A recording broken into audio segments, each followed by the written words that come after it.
Kita mulai ya. Waktu dan tempat, dipersilahkan. Baik, selamat pagi semuanya. Apa kabar? Terima kasih kepada Bu Denati, terima kasih juga kepada teman-teman. Kami dari kelompok 6 akan mempresentasikan perusahaan PT Garuda Indonesia. Alasan kenapa kami memilih PT Garuda Indonesia sebagai subjek bahasan presentasi kami adalah yang pertama, akan jarang yang kepikiran untuk memilih subjek ini, sehingga kami mengurangi rasa jenuh dalam presentasi. Yang kedua, PT Garuda Indonesia adalah pionir terdepan yang merepresentasikan Indonesia, yang menjembatani Indonesia dengan dunia internasional. Oke, kami dari kelompok 6, saya Septian Lukman, dan rekan saya Husnul Khotimah. Oke, selanjutnya sejarah singkat Garuda Indonesia. Lahirnya Garuda Indonesia Airways atau GIA pada tanggal 21 Desember tahun 49. Dilaksanakan perundingan lanjutan dari hasil KMB atau Konferensi Meja Bundar yang diadakan di Den Haag, Belanda. Jadi waktu itu Presiden Soekarno berangkat ke Den Haag menggunakan KLM. KLM ini Koninklijke Luchtvaartmaatschappij atau maskapai kerajaan Belanda yang sekarang masih dipakai juga. Itu diganti namanya menjadi Garuda Indonesia Airways. Oke, maka KLM bersedia menempatkan sementara stafnya untuk tetap bertugas sekaligus melatih para staf udara Indonesia. Karena ini pertama kali, jadi staf KLM ini membantu juga memberi pelatihan kepada staf Indonesia waktu itu.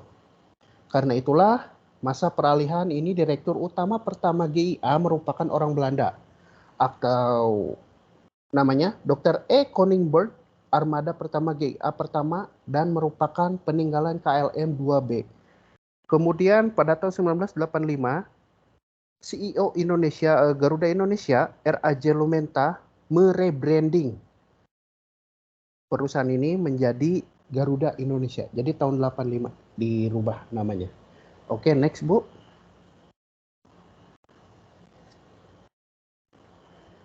Next. Oke, Garuda Indonesia, beberapa konsep dan praktik manajemen pemasaran yang diterapkan oleh perusahaan Garuda Indonesia.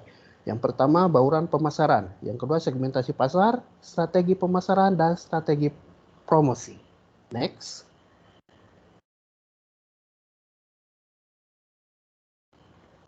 Untuk bauran pemasaran, Garuda Indonesia memiliki produk atau 4P, Product, Price, Promotion, and Place. Untuk produknya, Garuda Indonesia tentu saja jasa moda transportasi, dan yang kedua kargo. Untuk price tentang harga, daftar harga bisa Anda cek sendiri di www.garuda-indonesia.com. Selanjutnya potongan harga. Ada lagi sistem pembayaran, kemudian promosi. Sistem promosi yang dilakukan Garuda Indonesia yaitu advertising atau periklanan yang biasa ada di media sosial. Kemudian personal selling atau penjualan secara langsung di branch-branchnya Garuda Indonesia. Ada juga event marketing. Ini event marketing biasanya kalau ada event-event khusus, misalkan ada di Bali, event pariwisata, biasanya suka ada ini Garuda Indonesia. Kalau promosi event marketing biasanya dapat diskon juga gitu. Oke, yang terakhir ada place, tempat. Kantor pusat Garuda Indonesia ada di Jalan Kebun Sirih nomor 44 Jakarta. Sedangkan ticketing branch-nya tersebar di seluruh kota-kota besar di Indonesia. Ada lagi yang online approach-nya, karena sekarang udah zaman canggih. Jadi bisa langsung ordernya ini ke www.garuda-indonesia.com. Oke, next.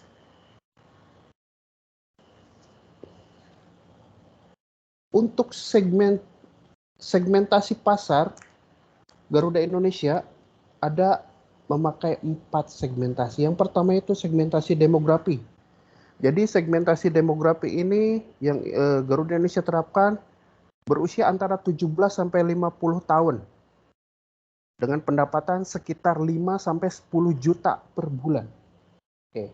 Jadi pangsa pasarnya itu udah kelihatan dari pendapatan 5 sampai 10 juta itu pasti menengah ke atas. Selanjutnya, segmentasi berdasarkan kelas. Segmentasi berdasarkan kelas itu dibagi dua. Yang pertama Garuda Indonesia yang berfokus pada kalangan menengah ke atas. Yang kedua Citylink, anak perusahaan Garuda Indonesia untuk melayani segmen pasar berbasis ekonomis. Jadi ada yang lebih murahnya, yaitu Citylink. Oke, selanjutnya segmentasi geografis. Segmentasi geografis, Garuda Indonesia telah menjangkau seluruh kota di Indonesia dan beberapa negara tujuan internasional. Ada 72 tujuan domestik dan 24 tujuan internasional. Oke, selanjutnya segmentasi berdasarkan layanan. Garuda Indonesia memiliki segmen full service untuk Garuda Indonesianya. Sedangkan Citylink mereka memiliki segmen low cost carrier atau penerbangan dengan biaya ekonomis. Oke, selanjutnya akan dilanjutkan oleh rekan saya, Saudara Husnul Khotimah. Silakan, Kak. Baik, terima kasih Kak Asep. Saya akan melanjutkan presentasi selanjutnya, yaitu poin strategi pemasaran. Di sini ada beberapa poin, saya akan membacakannya ya. Yang pertama, meningkatkan kualitas produk. Garuda Indonesia berusaha untuk selalu meningkatkan kualitas produk mereka untuk memenuhi kebutuhan dan harapan pelanggan. Lalu yang kedua, meningkatkan diferensiasi produk. Garuda Indonesia berusaha untuk membuat produk mereka berbeda dan unik dibandingkan dengan produk pesaing. Di sini saya akan menjelaskan sedikit tentang diferensiasi produk ini ya. Mungkin dari produk itu sendiri, saat ini Garuda Indonesia mengoperasikan 89 pesawat yang dirangkap menjadi beberapa kelas ya, yang tadi udah disinggung sedikit sama Kak Asep. Ada kelas eksekutif, ada kelas ekonomi, dengan setiap kelas mempunyai keistimewaan masing-masing ya. Terus dari sisi bentuk pesawat, seperti yang kita tahu, ada warna hijau toska dan biru, dan juga logo yang berbentuk seperti burung Garuda.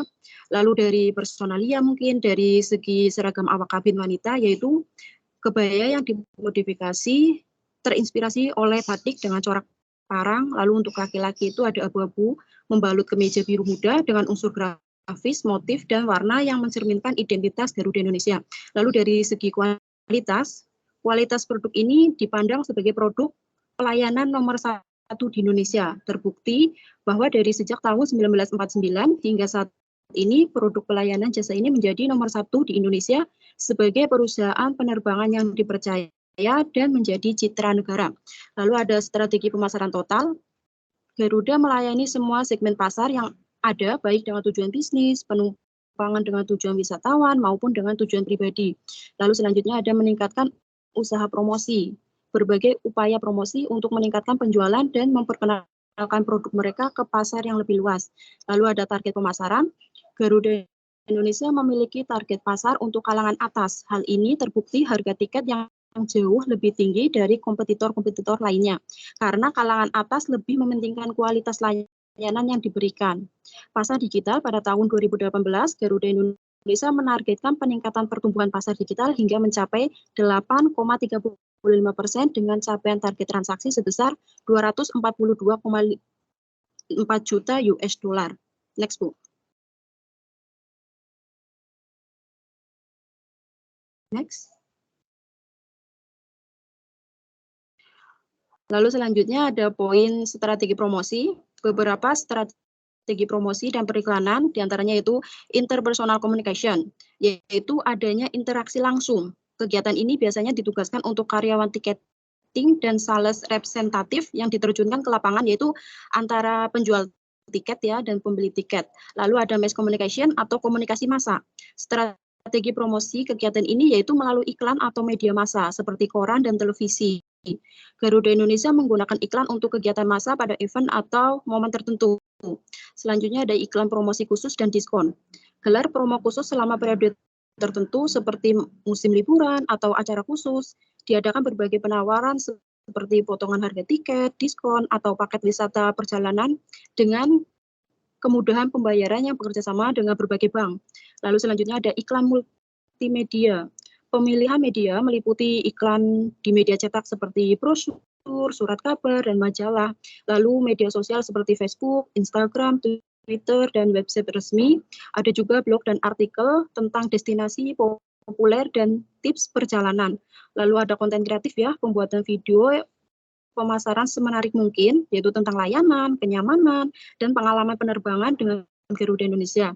Lalu selanjutnya ada partisipasi dan event.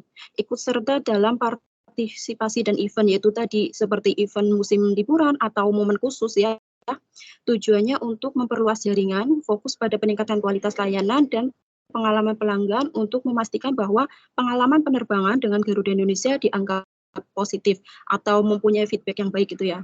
Yang selanjutnya yaitu kerjasama dan sponsor. Bentuk kemitraan dengan sponsor, merek, atau acara terkenal untuk meningkatkan eksposur merek Garuda Indonesia. Misalnya bekerja sama dengan sponsor acara olahraga, budaya, atau terkait perjalanan dan pariwisata. Next, Bu. Di sini ada positioning. Garuda Indonesia memiliki positioning dengan konsep flying with experience, yang berarti mereka berupaya mengedepankan kebutuhan konsumen dengan penyediaan kualitas pelayanan yang bermutu.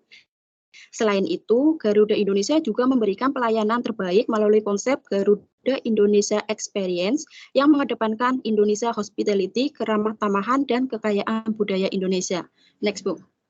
Di sini ada kesimpulan ya, kesimpulan dari PPT kita yaitu PT Garuda Indonesia adalah perusahaan penerbangan berplat merah milik Republik Indonesia, di mana kiprahnya di dunia transportasi udara sudah teruji dan memiliki kontribusi besar terhadap bangsa Indonesia.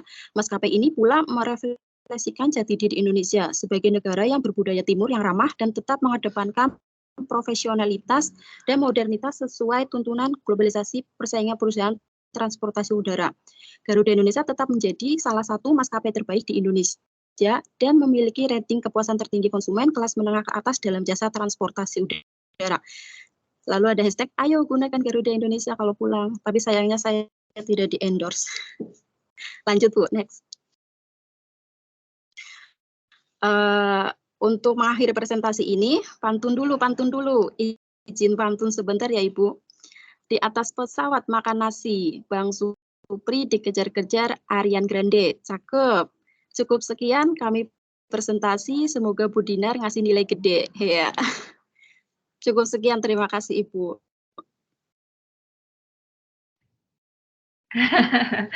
Oke, bagus ya. Aku merasa aku kayak sibuk sendiri. Nggak ada suaranya teman-teman. Oke, kita lanjut aja dulu ya. Oke, Bu, terima kasih. Sama-sama, kelompok 6. Terima kasih, Bu.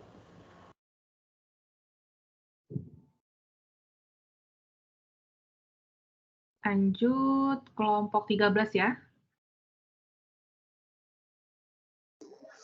Baik, Bu.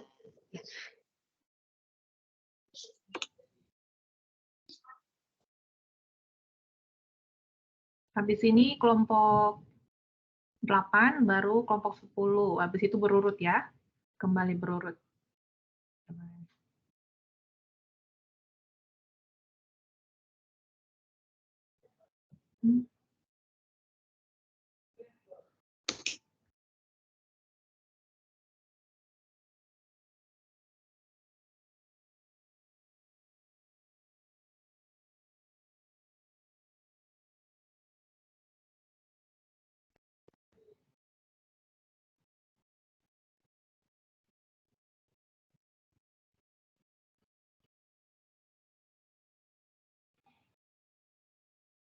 Silakan kelompok Mbak Ajeng sama Mbak Lina. Ya, baik Bu, terima kasih. Selamat pagi Bu Dina dan selamat pagi teman-teman semua.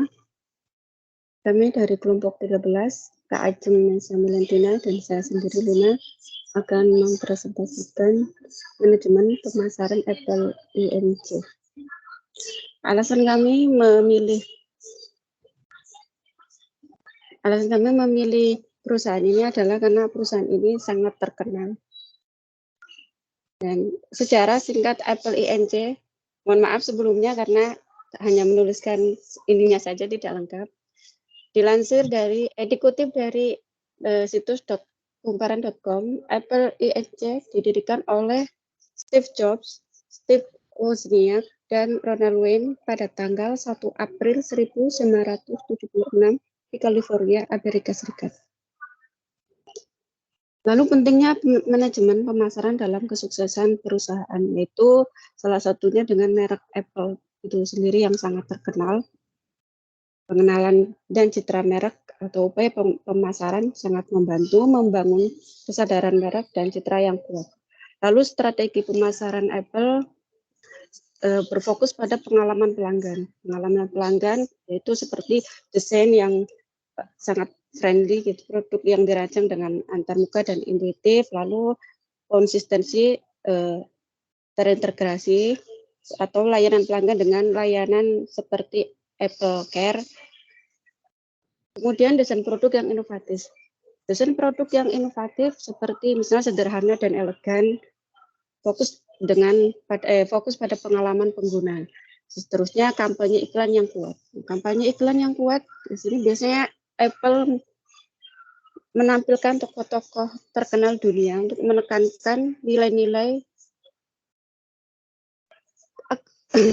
kreativitas dan keberanian, seperti contohnya Albert Einstein, tokoh dunia. Lalu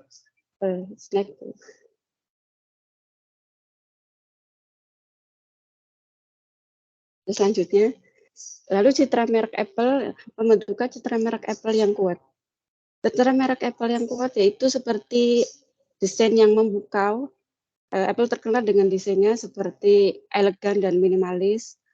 Lalu pesan pemasaran yang konsisten, kampanye iklan dan pesan pemasaran, Apple selalu menekankan nilai-nilai tertentu seperti kreativitas, inovasi, dan kesederhanaan. Lalu pengaruh desain produk terhadap persepsi pelanggan. Pengaruhnya yaitu karena desainnya yang minimalis, desainnya dan sederhana dan buat seperti itu, kesan pertamanya adalah desain produk itu sendiri, elemen pertama yang dilihat pelanggan saat berinteraksi dengan suatu produk, lalu kualitas persepsi, desain yang dirancang dengan sangat baik memberikan kesan kualitas tinggi. Next, Bu.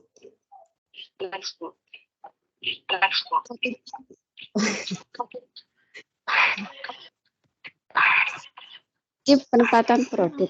Strategi penempatan produk yang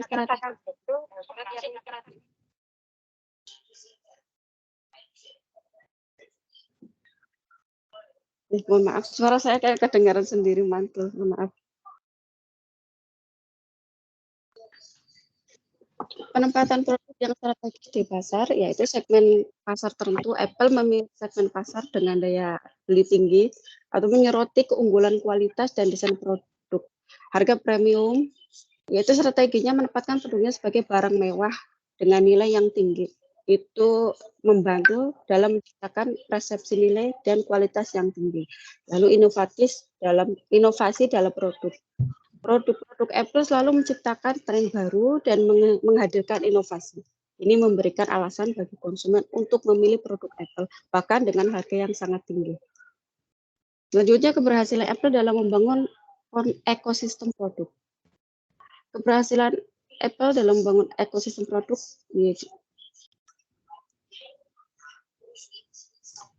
yaitu peningkatan pengalaman pengguna. Ekosistem produk Apple memberikan pengalaman pengguna yang konsisten dan terpadu. Ini termasuk kemudian sinkronisasi antara perangkat dan ekstabilitas data di seluruh platform. Selanjutnya,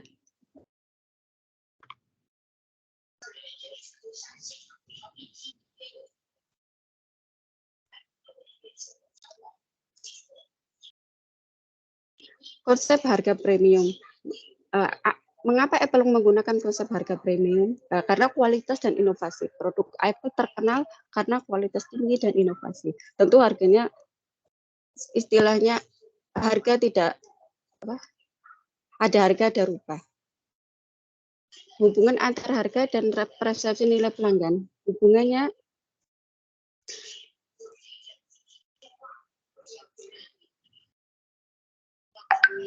menciptakan asosiasi dengan kualitas. Harga premium memberikan kesan produk yang memiliki kualitas unggul dan prestis, menciptakan persepsi nilai yang tinggi di antara pelanggan. Selanjutnya, inovasi produk. Betapa pentingnya inovasi dalam manajemen pemasaran Apple, yaitu diferensiasi merek. Inovasi memungkinkan Apple untuk membedakan dari pesaing atau menciptakan produk yang unik dan menggeser tren industri. Lalu studi kasus produk inovasi. Studi kasus produk inovatif itu pertama di pasar. Apple Watch menjadi salah satu produk wearable pertama yang berhasil memasuki pasar konsumen massal. Ini menciptakan tren baru dalam industri teknologi. Kampanye iklan ikonik. Analisis kampanye iklan ikonik perusahaan Apple itu kreativitas mendalam, seperti pesan anti konformitas. Iklan ini menyampaikan pesan anti konformitas dan visi inovatif Apple. Pengenalan Macintosh disajikan sebagai terobosan dari rutinitas dan pemikiran kerdil. Lalu dampaknya terhadap citra merek dan penjualan. Dampaknya itu membangun citra inovatif, membantu membentuk citra Apple sebagai perusahaan yang memimpin dalam inovasi dan menggambarkan produknya sebagai langkah maju dalam teknologi. Kemudian mendorong kepuasan pelanggan. Kampanye ini menciptakan kebanggaan dan loyalitas pelanggan, memberikan kontribusi positif terhadap kepuasan pelanggan dan memperkuat hubungan merek. Selanjutnya, tantangan dalam manajemen pemasaran. Tantangan dari perusahaan Apple itu pertumbuhnya dalam industri teknologi itu sangat pesat, sehingga Apple harus terus berinovasi, harus terus menghasilkan produk-produk inovatif untuk mempertahankan minat pelanggan dan bersaing di pasar terus berkembang. Atau pesaingan global tingkat pesaing tingkat global, dan tantangan ini mencakup adaptasi strategi pemasaran terhadap perbedaan budaya, regulasi, dan selera konsumen di berbagai pasar. Lalu strategi untuk mengatasi perubahan pasar yaitu harus berinovasi berkelanjutan. Jadi Apple harus terus-menerus memberikan produk-produk baru dan pembaruan terus-menerus dihadirkan untuk menjawab kebutuhan pasar yang berkembang.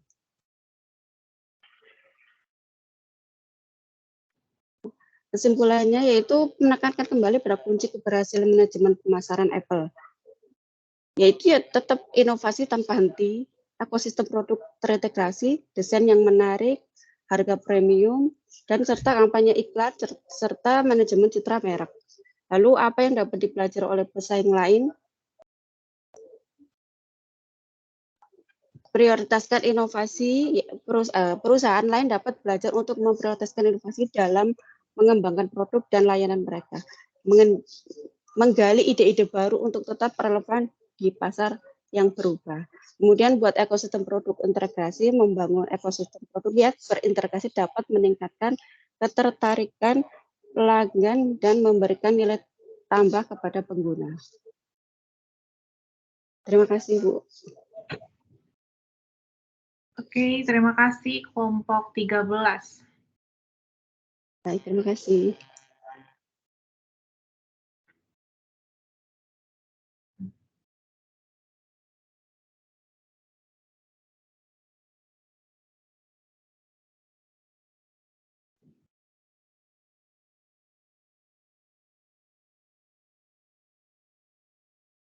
Mbak Nurul ada, kita lanjut ke Mbak Nurul ya.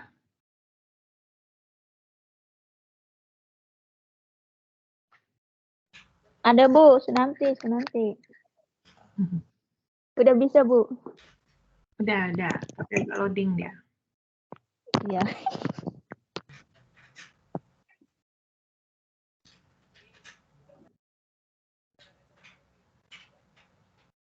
Oke, Mbak Sunanti dan grup dipersilahkan ya. Iya. Selamat siang semuanya. Di sini saya akan mempresentasikan tugas 3, yaitu tutorial webinar manajemen pemasaran yang disusun oleh Nurul Arofa dan saya sendiri Sunanti. Next, Bu.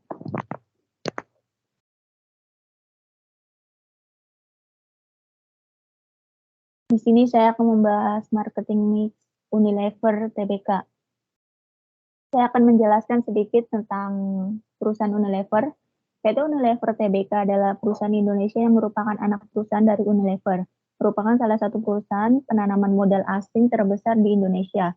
Unilever Indonesia dikenal luas sebagai perusahaan utama dalam produksi barang-barang konsumsi. Sejak 5 Desember 1933, Unilever Indonesia telah tumbuh menjadi salah satu perusahaan fast-moving consumer goods terkemuka di Indonesia yang senantiasa menemani keseharian masyarakat melalui beragam produknya, seperti Pepsodent, Lux, Lifebuoy, Dove, Sunsilk, Clear, Rexona, Vaseline, Rinso, Molto, Sunlight, Walls, Royco, Bango, Buavita, Glow and Lovely, Sariwangi, dan masih banyak lagi. Di sini saya akan menjelaskan visi misi dari perusahaan Unilever. Visinya yaitu untuk meraih rasa cinta dan penghargaan dari Indonesia dengan menyentuh kehidupan setiap orang Indonesia setiap harinya. Misinya, 1. Kami bekerja untuk menciptakan masa depan yang lebih baik setiap hari. 2. Kami membantu konsumen merasa nyaman, berpenampilan baik, dan lebih menikmati hidup melalui brand dan layanan yang baik bagi mereka dan orang lain. 3. Kami menginspirasi masyarakat untuk melakukan langkah kecil setiap harinya, yang bila digabungkan bisa mewujudkan perubahan besar bagi dunia. 4. Kami senantiasa mengembangkan cara baru dalam berbisnis yang memungkinkan kami tumbuh 2 kali lipat sambil mengurangi dampak terhadap lingkungan. Next, Bu. Rumusan masalahnya, yang ke-1, saya akan membahas apa itu marketing mix, dan yang kedua, penerapan strategi marketing mix pada PT Unilever Tbk. Next, Bu. 1 yaitu marketing mix. Marketing mix atau bauran pemasaran merupakan beberapa bidang fokus yang menjadi bagian dari rencana pemasaran yang komprehensif. Konsep ini mengacu pada klasifikasi umum yang dimulai sebagai 4P, yaitu produk, harga, penempatan, dan promosi. Produk merupakan suatu produk atau jasa yang dirancang untuk memenuhi kebutuhan dan keinginan pelanggan. Price, harga jual produk mencerminkan apa yang tersedia dibayar konsumen untuk produk atau jasa yang ditawarkan. Penetapan harga jual produk perlu mempertimbangkan biaya yang terkait dengan penelitian dan pengembangan, manufaktur, pemasaran, dan distribusi yang disebut sebagai penetapan harga berbasis biaya. Next, Bu. Place atau tempat. Area distribusi berperan penting dalam penentuan jenis produk apa yang akan dijual. Bauran ini mengacu pada metode di mana perusahaan mendapatkan produknya di depan pelanggan potensial dan ke tangan mereka. Beberapa aspek penting dalam penempatan antara lain yaitu saluran distribusi, perantara pemasaran, manajemen rantai pasokan, distribusi fisik, dan logistik. Promotion. Promosi membantu berkomunikasi dengan pelanggan potensial dan mempromosikan manfaat produk untuk meyakinkan atau menarik mereka untuk membeli. Kegiatan yang mungkin dilakukan dalam bauran ini antara lain iklan, promosi penjualan, penjualan pribadi, dan hubungan masyarakat atau apapun yang mempromosikan citra yang baik, yaitu proses. Setiap proses produksi di pabrik selalu memperhatikan analisis mengenai dampak lingkungan atau AMDAL. Pertimbangan ini mengusung kepada konsep Go-Green atau komitmen Unilever dalam menciptakan keberlangsungan serta kelestarian lingkungan. Next, Bu. Di sini ada people. Untuk meng-hire orang-orang dalam kalangan top manajemen, Unilever cenderung merekrut para profesional dari berbagai latar belakang pendidikan sesuai kebutuhan perusahaan. Selain itu, Unilever yang berstatus sebagai perusahaan multinasional juga berusaha mengkombinasikan tenaga ahli untuk top manajemen sumber daya yang berasal dari negara masing-masing perwakilan kantor dengan tenaga luar negeri. Yang G yaitu physical environment. Lingkungan kerja yang ada pada Unilever sudah sangat baik, mulai dari kantor, pabrik, dan gudang penyimpanan. Semuanya sudah sesuai dengan standar keselamatan kerja dan ISO. Lingkungan kerja yang sehat ini dibuktikan dari berbagai penghargaan yang diterima oleh manajemen perusahaan. Good corporate performance sudah terjaga dengan baik dan konsisten. Yang 2, penerapan strategi marketing mix pada perusahaan Unilever.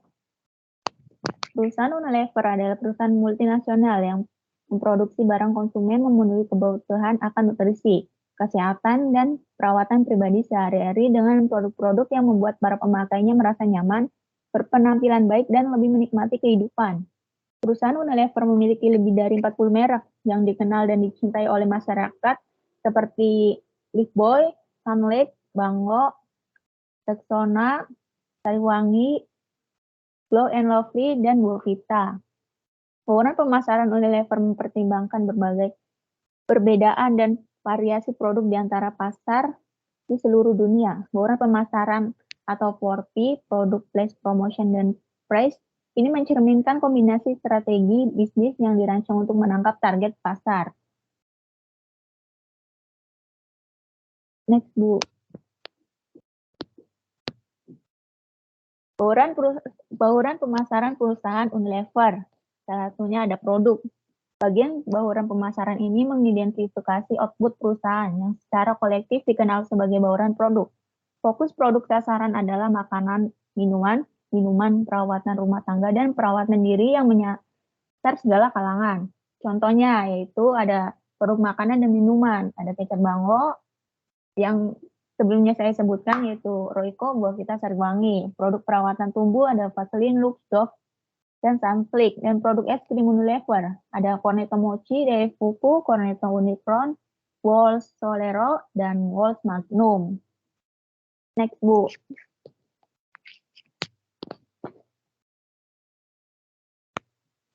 Selanjutnya ada tempat. Unilever menjalin hubungan kemitraan dengan para perusahaan wholesale seluruh Indonesia. Semua produk Unilever dapat dengan mudah dibeli di toko-toko grosir, pasar modern, pasar tradisional, hingga toko kelontong. Pendistribusian produk Unilever sangat agresif ke seluruh jaringan pemasaran di Indonesia. Bauran pemasaran perusahaan melibatkan layanan e-commerce untuk mendistribusikan barang-barang konsumennya. Selanjutnya ada promosi, yaitu bauran promosi Unilever menggunakan taktik komunikasi pemasaran berikut yang disusun menurut signifikansi, yaitu ada iklan. Iklan atau advertising adalah pesan yang dibayarkan melalui sebuah media untuk dikomunikasikan melalui penyampaian secara umum atau non-personal. Beberapa pesan dalam pengiklanan didesain untuk berkomunikasi dengan orang-orang di suatu negara atau pasar. Iklan dilakukan oleh perusahaan Unilever guna memasarkan produk-produknya melalui media elektronik maupun cetak seperti melakukan periklanan di televisi, radio, internet, outdoor, print ad, billboard, serta majalah. Hal ini dilakukan perusahaan Unilever guna menginformasikan produk-produk serta promosi yang ada guna menarik minat para konsumen dan mengingatkan terus-menerus akan keberadaan produk Unilever. Yaitu ada promosi melalui personal selling. Menurut William G. Nickel, personal selling adalah interaksi antara individu saling bertemu muka yang dituju untuk menciptakan, memperbaiki, menguasai, atau mempertahankan hubungan pertukaran yang saling menguntungkan dengan pihak lain. Perusahaan Unilever melakukan promosi personal selling pada produk-produk kosmetik seperti Rumah Cantik Citra. Hal ini bertujuan untuk memberikan wadah bagi para calon konsumen untuk berkonsultasi mengenai produk yang ditawarkan Unilever. Next, Bu. Selanjutnya ada harga. Unilever mempertahankan berbagai macam titik harga mengingat tingkat diversifikasi produknya. Misalnya produk Dove, Unilever menerapkan harga yang lebih tinggi yang sesuai dengan kualitas premium merek tersebut. Dalam memasarkan produknya, perusahaan Unilever melakukan penerobosan harga produk relatif murah dan berkualitas untuk produk kebutuhan rumah tangga. Misalnya, pada produk pasta gigi yang diproduksi oleh perusahaan Unilever, konsumen dilayani dengan berbagai produk yang memiliki pilihan berbeda. Contohnya, di sini ada tabel harga pasta gigi, yaitu pasta gigi Close Up. Close Up pasta gigi Deep Action Menthol Fresh 110G dengan harga dibanderol Rp11.000 dan seterusnya. Next, Bu. Strategi pemasaran marketing mix. Setelah diimplementasikan oleh perusahaan Unilever, kombinasi 4 unsur marketing mix yang terdiri dari produk, place, price, dan promotion telah dilaksanakan secara simultan oleh perusahaan Unilever untuk mencapai peningkatan volume penjualan. Keempat unsur marketing mix dilaksanakan secara simultan karena saling berkaitan. Produk bagus yang dihasilkan oleh Unilever disampaikan ke konsumen dengan membangun alat distribusi yang kuat supaya diterima konsumen saat dibutuhkan. Produk yang berkualitas perlu dilakukan promosi secara terus-menerus dengan berbagai cara atau promotion mix agar dikenal dan diingat oleh konsumen dan perusahaan menentukan harga yang menarik. Next, kesimpulannya adalah perusahaan Unilever dalam memasarkan produknya sehingga mencapai kesuksesan yang diharapkan dengan memilih dan mengimplementasikan marketing mix atau bauran pemasaran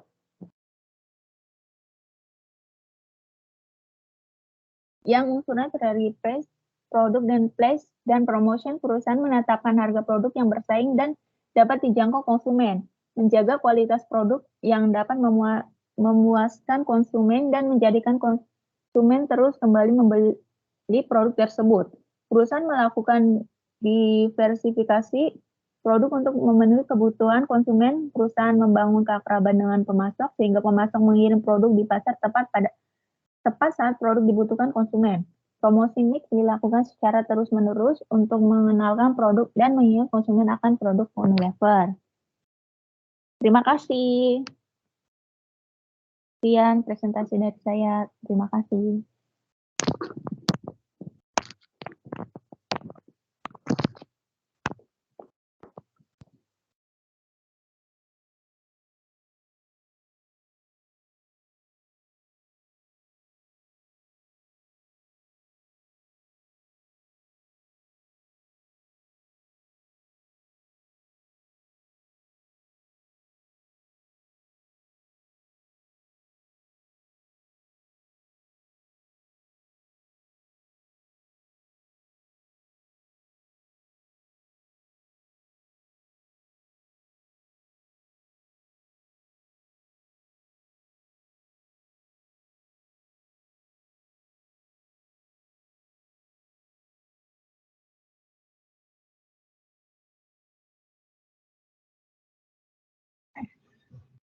Oke, kita lanjut kelompok 10 ya. Mbak Ina, Mbak Sulesti.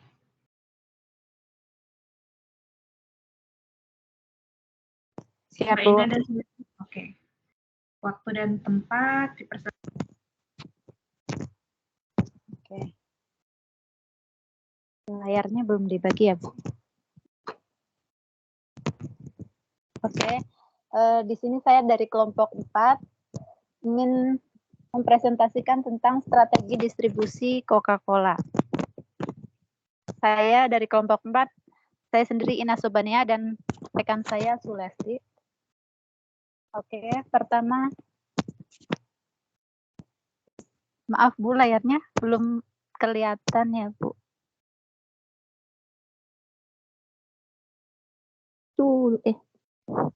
Sudah, Kak.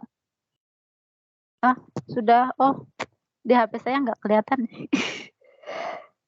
Saya bacakan saja itu saja ya Bu ya. Soalnya di HP saya tidak terlihat. Oke. Sejarah Coca-Cola. Coca-Cola atau Coke adalah merupakan minuman ringan berkarbonasi yang diproduksi oleh Coca-Cola Company. Awalnya Coca-Cola itu dipasarkan sebagai minuman pertarakan dan dimaksudkan sebagai obat paten. Minuman ini ditemukan pada akhir tahun 1886 oleh John Steve Pemberton di Atlanta, Georgia. Moto dari Coca-Cola yang paling terkenal adalah Open Happiness yang diperkenalkan pada tahun 2009. Moto ini menekankan pada pengalaman kebahagiaan dan kegembiraan yang dapat dirasakan ketika menikmati minuman Coca-Cola. Oke, slide selanjutnya. Tahapan saluran distribusi. Dari Coca-Cola itu, pertama, pabrik Coca-Cola, kedua, distribusi industri, ketiga, pabrik minuman, 4, pengecer dan outlet, 5, konsumen. Pabrik Coca-Cola di sini itu merupakan tempat di mana minuman Coca-Cola itu diproduksi dan memastikan kualitasnya. Distributor industri adalah perusahaan yang bertanggung jawab untuk mengambil minuman dari pabrik Coca-Cola dan mendistribusikannya ke pabrik minuman. Kemudian yang ketiga, pabrik minuman merupakan pabrik yang menggunakan minuman Coca-Cola sebagai bahan baku untuk menghasilkan minuman lainnya. Yang keempat yaitu pengecer dan outlet, merupakan di mana tempat konsumen membeli minuman Coca-Cola tersebut. Yang kelima adalah konsumen yang merupakan pembeli untuk mengkonsumsi minuman tersebut. Oke. Saluran alternatif distribusi. Saluran alternatif distribusi yang dipakai Coca-Cola yang pertama yaitu grosir dan distributor, vending machine, e-commerce, restoran dan kafe, acara dan festival.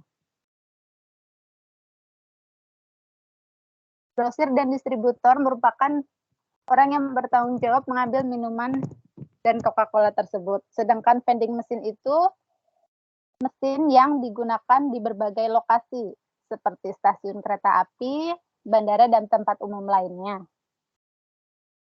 Yang kita bisa merasakan penjualan secara langsung. Sedangkan e-commerce itu alternatif yang digunakan secara online melalui web resmi dan platform e-commerce lainnya. Restoran dan kafe merupakan mitra bisnis dari Coca-Cola yang di mana Coca-Cola menyediakan peralatan dan dukungannya. Di acara yang kelima itu, alternatif kelima itu acara dan festival. Acara dan festival merupakan kegiatan di mana Coca-Cola menyediakan minuman secara gratis dan diskon kepada peserta atau pengunjung untuk memperluas jangkauan dan meningkatkan kesadarannya. Oke, slide selanjutnya.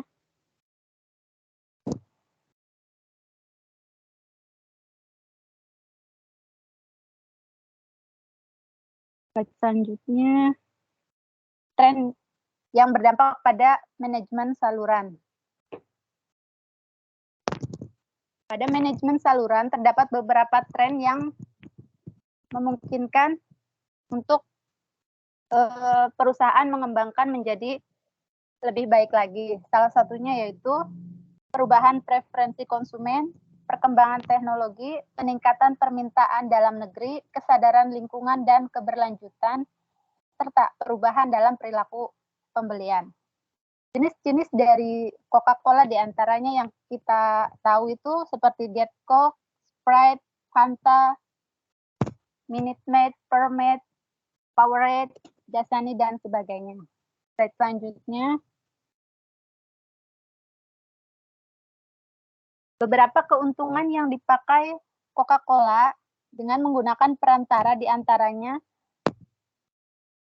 mempunyai jangkauan pasar yang lebih luas.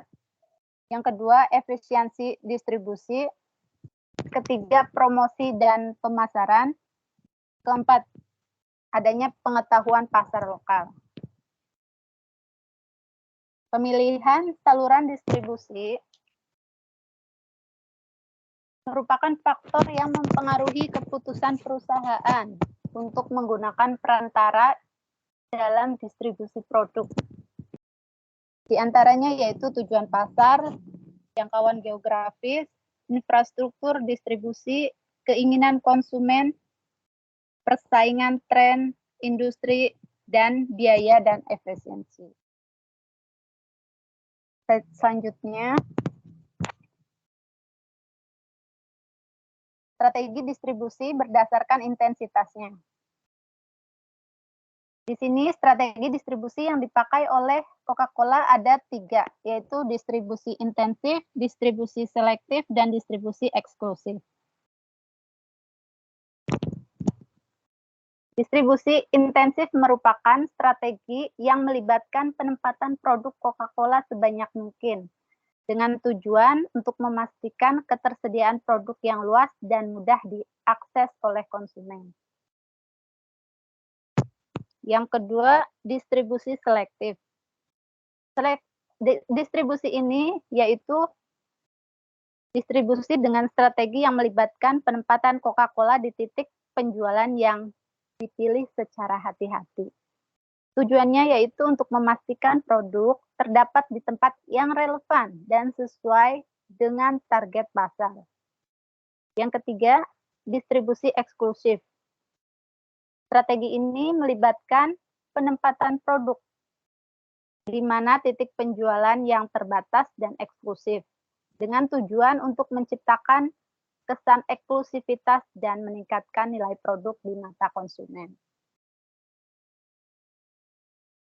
Slide selanjutnya, kemitraan dan kerjasama. Beberapa kemitraan yang dipakai dalam Coca-Cola yang saya bahas kali ini yaitu pertama, kemitraan dengan perusahaan distribusi lokal, kemitraan dengan perusahaan logistik, kemitraan dengan pengecer besar, kemitraan dengan perusahaan teknologi dan e-commerce. Kemitraan ini membantu Coca-Cola memperluas jaringan distribusi, serta mencapai lebih banyak konsumen dan memastikan ketersediaan produk mereka di berbagai tempat. Selanjutnya, analisis pasar.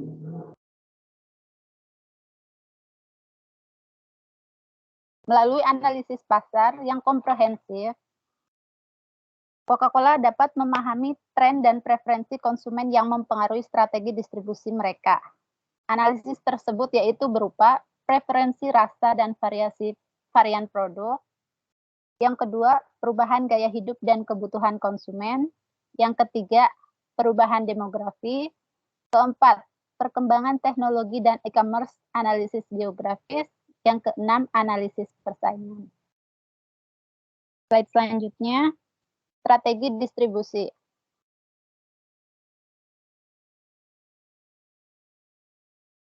Dalam strategi distribusi ini, Coca-Cola mempunyai beberapa elemen utama. Elemen utama dalam strategi Coca-Cola yaitu diantaranya 1, jaringan distribusi, 2, manajemen persediaan, 3, distribusi regional, yang keempat, teknologi dan inovasi, yang kelima, pelatihan dan dukungan.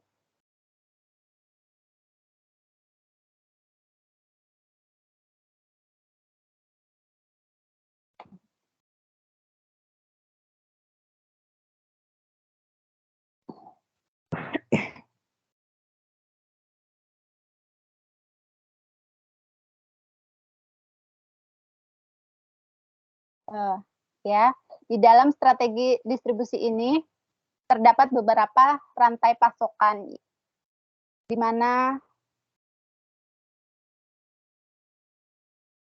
masing-masing itu saling keterkaitan. Dengan distribusi yang kuat, maka Coca-Cola akan memastikan produk mereka tersedia di berbagai tempat untuk memenuhi permintaan konsumen. Slide terakhir yaitu inovasi dalam distribusi. Inovasi dalam distribusi yang saya bahas yaitu 1, sistem manajemen rantai pasokan terintegrasi. 2, penggunaan teknologi pemantauan persediaan. 3, penggunaan analitik dan big data. 4, penggunaan teknologi otomatisasi. 5, pengembangan solusi logistik inovatif. Yang keenam, e-commerce dan pengiriman langsung ke konsumen. 7, promosi dan pemasaran.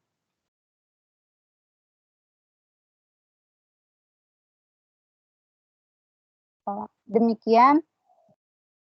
Yang terakhir, maaf. Teknik membangun kerjasama dengan penyalur atau distributor.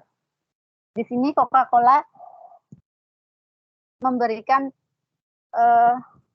kerjasama dengan distributor, yaitu dengan 1, kemitraan jangka panjang, 2, pelatihan dan pendidikan, 3, dukungan pemasaran, 4, sistem distribusi yang efisien, 5, komunikasi yang terbuka, 6, intensif dan penghargaan.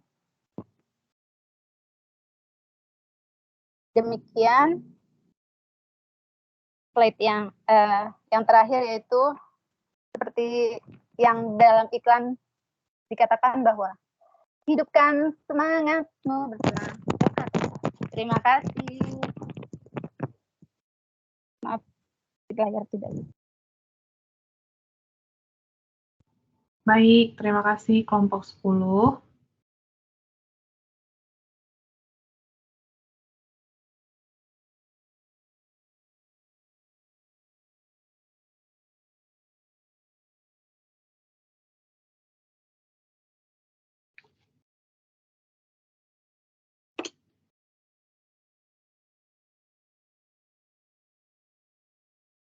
Oke, Mbak Nur Hayati ada? Mbak Nur Hayati, Mbak Trisna? Bukan, Mbak. Ada, Bu. Oke. Ini Kak Trisna itu cowok, Bu, ya? Oh iya, maaf. Gak apa-apa, Bu. Oke, waktu dan tempat dipersilahkan. Layarnya udah dibagi ya? Oke, Assalamualaikum warahmatullahi wabarakatuh. Saya Trisna Ari Jayadi dari kelompok 8 dan Kak Nur Hayati akan mempresentasikan tugas 3 manajemen pemasaran. Dosen tersendiri ada Ibu Dinarti. Yang pertama, profil perusahaan Uniqlo. Nah, Uniqlo CO Ltd atau yang disebut dengan Kawasaki Geisha Unikuro adalah perusahaan Jepang dalam bidang perencanaan produk, produksi, distribusi pakaian kasual.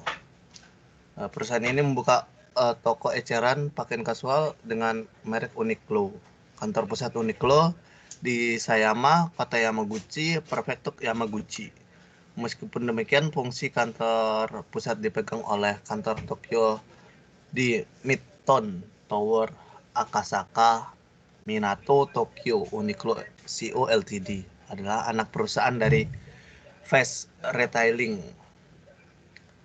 Nama Uniqlo ini sendiri berasal dari nama toko pertama bernama Uniqlo Clothing Warehouse yang dibuka di Tadashi Yanai di kota Hiroshima, Prefektur Hiroshima pada 2 Juni 1984.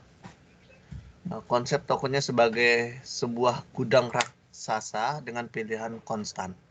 Ide didapat Yanai ketika berkunjung ke Amerika.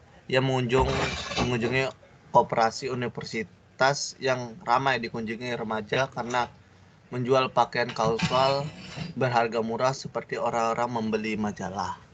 Next, Bu.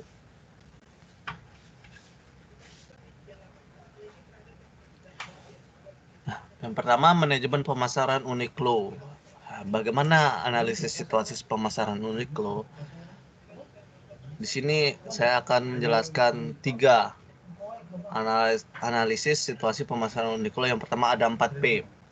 Product, Place, Price, and Promotion. Kedua ada SWOT, Strength, Weakness, Opportunity, and Threats. Ada STP, Segmentation, Targeting, dan Position. Yang pertama ada 4P, Product, Place, Price, and Promotion. Nah, kita akan menjelaskan tentang produk. Produk Uniqlo ini dikenal oleh masyarakat yaitu menjual produk pakaian kasual. Retail Uniqlo ini saat ini menjadi retail yang sangat digemari oleh kalangan kinder dan usia seperti pakaian wanita, pria, anak, dan bayi karena produk menggunakan bahan dengan kualitas sangat baik, nyaman, dan cocok di negara tropis. Perusahaan Uniqlo merupakan perusahaan yang menyediakan produk konsumsi, yaitu consumer goods, di mana produk yang dihasilkan oleh perusahaan ini merupakan barang yang dibeli oleh konsumen untuk memenuhi kebutuhan secara pribadi maupun kelompok. Seperti diketahui bahwa pakaian merupakan kebutuhan pokok manusia yang tidak dapat dipisahkan. Perusahaan Uniqlo telah berhasil mendistribusikan produknya untuk dapat dipakai sebagai suatu pertimbangan konsumen dalam memenuhi kebutuhan sandang. Untuk itu, produk dari perusahaan Uniqlo menawarkan banyak keunggulan seperti pada banyaknya variasi, desain yang praktis, dan kualitas yang tinggi. Next, Bu.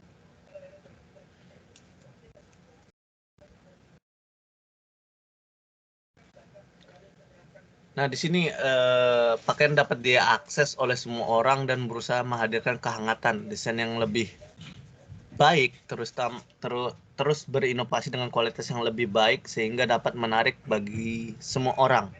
Uniqlo menargetkan pria, wanita, dan anak-anak sebagai target pelanggan dan memiliki berbagai pakaian yang membuat mereka diingat. Produknya seperti yang di bawah dijelaskan di tabel, ada goods yaitu outerwear, sweatpants, and sweatshirt, aksesoris, longwear, and innerwear, activewear, skirt dan dress dan lain-lainnya. Yang untuk pria atau mens ada customized casual shirt, sweater, polos, graphic tees, t-shirt, collection, dress shirt, blazer, and outerwear baby. Lanjut, Bu.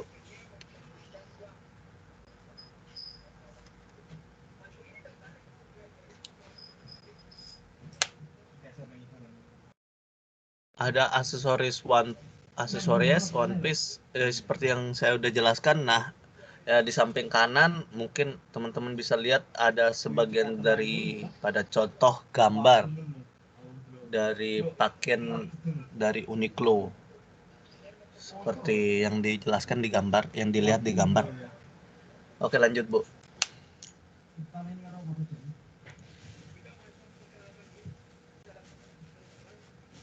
Brand Uniqlo dikenal dengan produk yang menggunakan teknologi canggih dalam proses pembuatannya. Teknologi yang digunakan diantaranya adalah R-Rames, Heat Touch, dan Dry X. Menariknya, dari tiga bahan teknologi tersebut memiliki fungsi yang berbeda-beda, dapat disesuaikan dengan kegiatan Anda. Apa itu R-Rames, Heat Touch, dan Dry X? Nah, saya akan menjelaskan R-Rames. R-Rames merupakan salah satu produk utama yang dihadirkan oleh brand Uniqlo. Dikenal sebagai bahan kain yang nyaman, R-Rames ini sudah cocok banyak dikenal oleh berbagai masyarakat di penjuru dunia dan mengubah hidup bagi para pemakainya. Pasalnya, produk dengan teknologi R-Rames ini dapat digunakan saat cuaca yang sedang dingin ataupun panas. Dapat membuat pakaiannya tanpa membuat pakaiannya berkeringat. Bahkan sejak debut di pasar global pada tahun 2012 lalu, pakaian dengan teknologi R-Rames ini mendapatkan penghargaan tertinggi dari pengguna brand Uniqlo. Nah, R-Rames ini dibuat berbeda untuk pria maupun wanita. Bukan cuma itu, R-Rames ini juga didesain secara khusus untuk kamu yang sering beraktivitas secara produktif selama sehari. Mengandalkan kenyamanan, teknologi R-Rames ini memasang diciptakan lebih cepat kering saat basah atau juga bisa disebut quick dry. Adanya quick dry ini, kamu nggak perlu khawatir lagi saat aktif bergerak di suhu panas maupun di luar rumah maupun di dalam ruangan juga. Oke Bu, lanjut.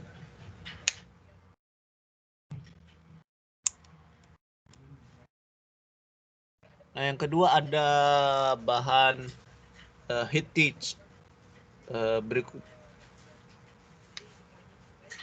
Berikutnya ada heat teach yang sering disematkan untuk pakaian musim dingin dari brand Uniqlo. Heat teach ini sendiri merupakan pakaian digunakan untuk musim dingin yang esensial. Diciptakan secara khusus dari brand Uniqlo dan Toray. Bahan heat teach ini dibuat menjadi baju tipis yang hangat. Saat menggunakan bahan heat teach ini tidak perlu menggunakan pakaian berlapis-lapis dengan jaket ataupun pakaian tebal lainnya. Karena heat teach ini kamu dapat mengatasinya dengan baik tanpa mengurangi fashionable pada penampilan. Biasanya brand Uniqlo sendiri menggunakan teknologi heat teach ini pada produk pakaian kaos dalamnya, seperti innerwear untuk kegiatan sehari-hari sesuai dengan konsepnya. Pakaian dengan heat teach ini hadir untuk menjaga kegiatan sehari-hari. Produk heat teach yang diluncurkan dari Uniqlo seperti kaos tipis berlengan panjang, kaos model turtle lineage, legging, kaos model crow neck, dan lain sebagainya. Menariknya di dalam pakaian tersebut disematkan panas alami tubuh untuk menghangatkan pakaiannya. Lanjut.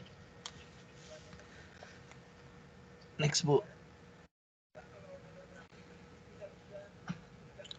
Nah, yang ketiga ada bahan dari DryX. DryX yang sering digunakan dalam produk sportwear atau pakaian khusus olahraga pada brand Uniqlo. Biasanya untuk yang sering melakukan kegiatan olahraga, pemilihan pakaian yang digunakan perlu teliti. Hal ini ditujukan agar keringat berlebih yang dikeluarkan dalam tubuh dapat menyerap di pakaian dan tidak menimbulkan bau apek. Teknologi DryX yang ada pada produk pakaian olahraga Uniqlo diciptakan secara khusus agar penggunanya tetap nyaman meskipun berkeringat. Pasalnya pakaian teknologi DryX ini memiliki daya serap yang lebih baik dan mudah kering secara seketika. Selain itu, pakaian DryX ini sudah dilengkapi dengan fitur seperti antimikroba yang bisa menetralkan bau keringat. Nah, bagian B ada pleats.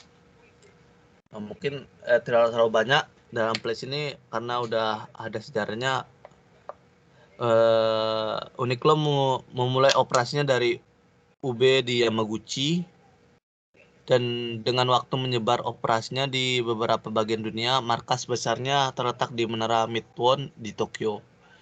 Pada tahun 1994, perusahaan memiliki lebih dari 100 outlet di Jepang. Dan tahun 1998, November, outlet Uniqlo yang trending pertama dibuka di distrik Harajuku. Kemudian ke beberapa kota penting di seluruh Jepang, membuatnya menjadi 500 toko.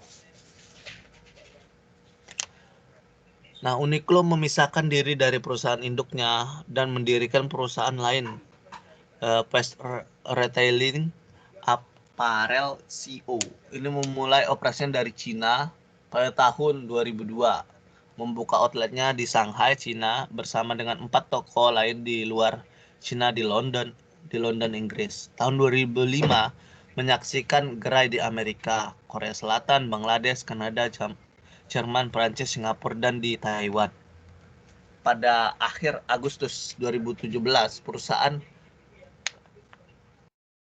menyatakan bahwa mereka beroperasi melalui 1.920 outlet Uniqlo di pasar global. Perusahaan telah memilih lokasi sentral dan sangat terlihat untuk outlet andalannya yang dikelola oleh karyawan yang terlatih. Uniqlo memiliki departemen yang sangat maju yang mengawasi semua produk dan unitnya. Lanjut Bu.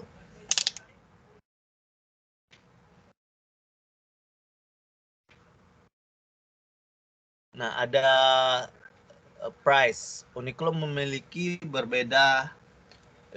perbedaan sebagai salah satu retailer Ya. Waktunya 2 menit lagi ya, Mas Misra. Oh, siap. Langsung to the point aja. Oke, Bu.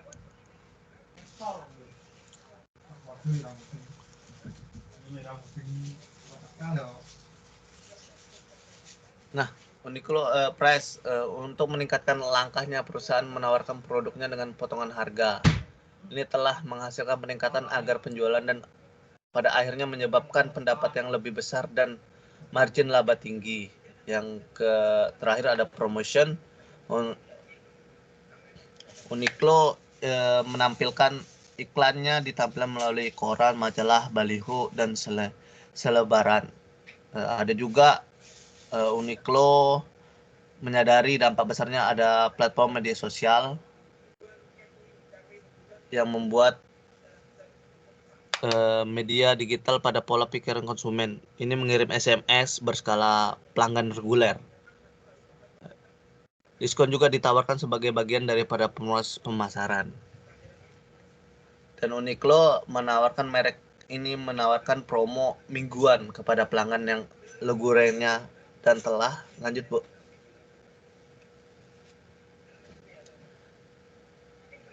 Telah membagi mereka ke dalam hal-hal jenis kelamin. Maksudnya itu ada untuk khusus cowok dan cewek. Mereka membuat akun sendiri di Facebook, YouTube, Twitter, dan media sosial lainnya. Nah, di bagian 2 ada strength, weakness, opportunity, dan threats. Mungkin dijelaskan dikit sama Mbak Widya. Mbak Kak Tiwi. Kak Tiwi, ada Kak Tiwi. Baik, saya mau melanjutkan untuk slide selanjutnya. Yang bagian kedua ada strength, weakness, opportunity, dan threats.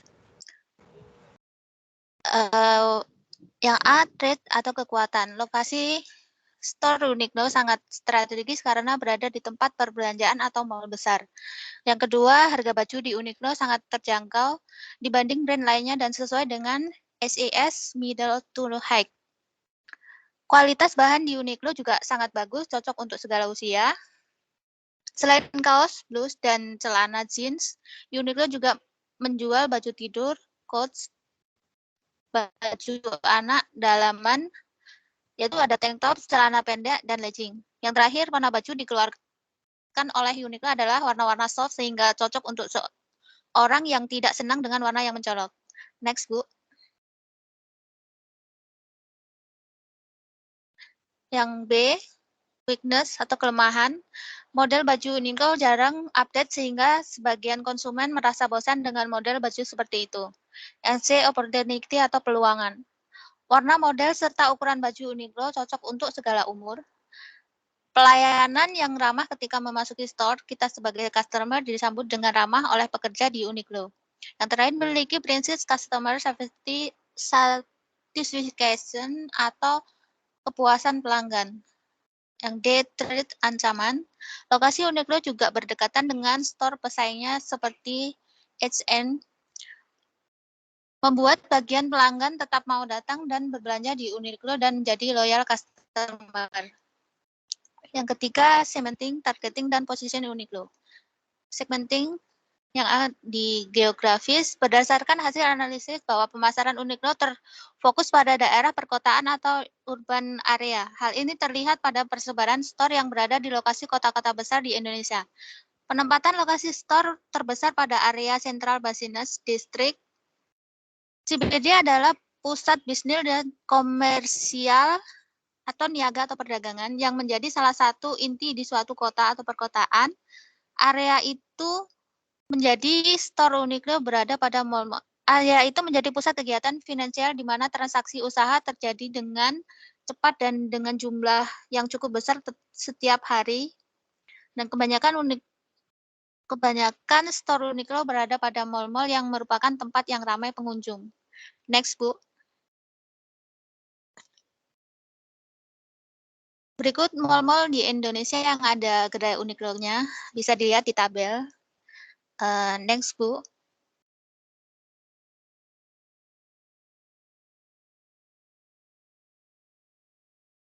Segmentasi Piktografi pembagian kelompok berdasarkan variabel usia, profesi, dan pendapatan. Berdasarkan temuan dari observasi lapangan yang dilakukan di Store Uniqlo Tunjangan Plaza 3, bahwa memiliki segmentasi usia di bawah 17 tahun, 18 tahun sampai 25 tahun, 25 sampai 40 tahun, dan 40 sampai 60 tahun. Range umur tersebut diklasifikasikan berdasarkan generasi, yaitu generasi X, Y, dan Z, dan baby boomer. Namun dominasi pengunjung berada rentan usia 18 sampai 25 tahun. Selain itu, pengunjung yang datang kebanyakan adalah para mahasiswa, pelajar, dan pekerja. Next, Bu.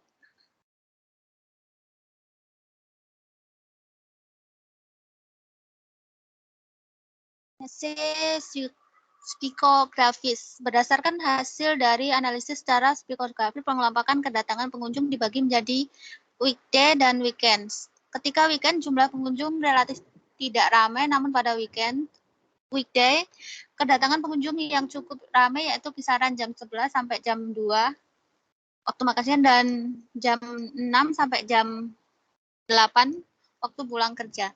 Saat weekend, store terlihat ramai karena banyak anak muda yang datang atau orang-orang sedang libur bekerja. Waktu yang ramai yaitu jam 3 sampai jam 8. Segmentasi psikografi selain itu didasari saat gaya hidup konsumen yang suka hangout ke mall, yang window shopping, atau memang mencari pakaian yang sedang dibutuhkan. Konsep desain dan konsep tema fashion Jepang dan Korea casual yang memberikan daya tarik para anak muda.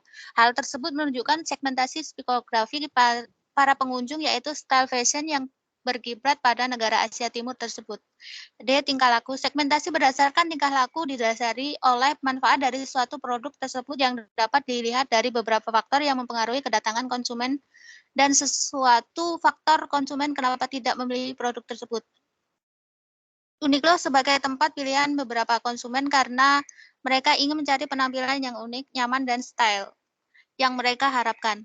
Kebanyakan dari konsumen adalah anak-anak muda yang mereka menginginkan gaya berpakaian dengan style Jepang dan trendy. Tidak hanya itu, ada beberapa pengaruh dari lingkungan seperti persepsi mahal, hedonisme, atau bukan selera fashion konsumen. Hal tersebut menjadi alasan kenapa para konsumen tidak berkunjung ke Uniqlo. Next, Bu. B. Targeting. Targeting merupakan sebuah proses yang sangat penting karena akan menentukan siapa yang akan membeli produk dari perusahaan. Berdasarkan hasil analisis bahwa Uniqlo memilih target pasar utama sesuai dengan klasifikasi yang telah dijabarkan pada sub-segmentasi, yaitu Uniqlo sengaja melakukan persebaran store di tengah pusat kota atau CBD. Dan target Uniqlo ada masyarakat dengan range umur 18 sampai 25 tahun, mempunyai SIS atau EPP, gaya hidup hangout, dan memiliki style fashion casual seperti Jepang style atau Korean style.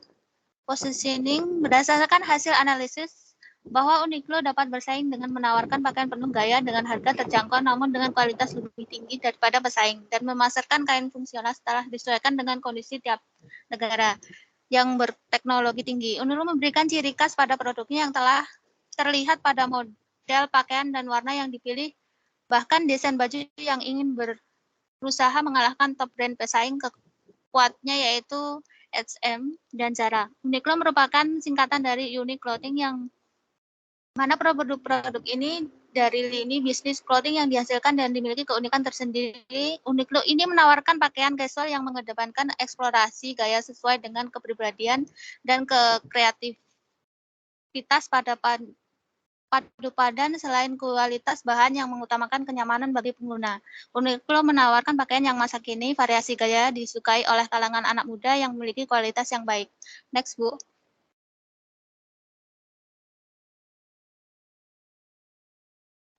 Untuk IMC itu yang digunakan oleh Uniqlo, yaitu sales promotion. Untuk yang bagian keempat ya? Iya, itu Bu. Nanti dijelaskan di Word file-nya aja lebih detail ya. Baik, Bu. Oke. Terima kasih. Terima kasih ya, Bu ya. 8. Ya, terima kasih, Bu. Sama-sama. Kita lanjut ya. Kelompok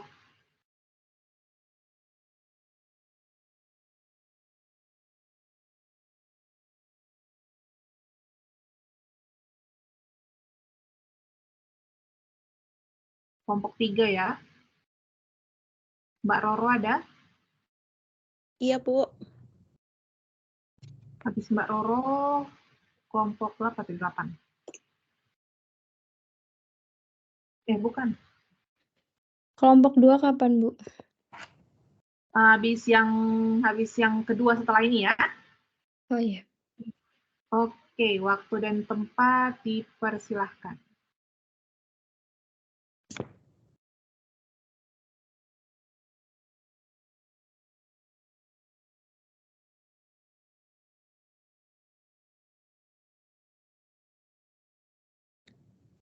Sebelumnya terima kasih buat Bu Dina. Di sini kelompok 3 akan menjelaskan manajemen pemasaran dari brand Victoria's Secret.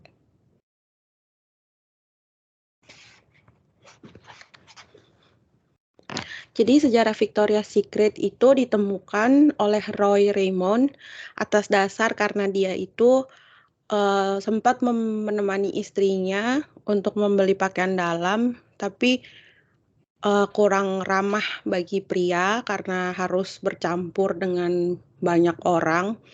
Jadi dia mempunyai ide buat mendirikan toko yang khusus memang untuk underwear wanita. Itu pada tahun 1977. Kemudian setelahnya pada tahun 1982 dijuallah Victoria's Secret ini kepada Leslie Wexner yang menjadi CEO Victoria's Secret dari tahun 1982 sampai dengan sekarang. Toko pertamanya itu berada di Stanford Shopping Center di Palo Alto, California. Next, Bu. Jadi produk Victoria's Secret itu ada perfume, lalu underwear, lalu ada skincare, body care, lalu ada hair care, terus ada kosmetik juga.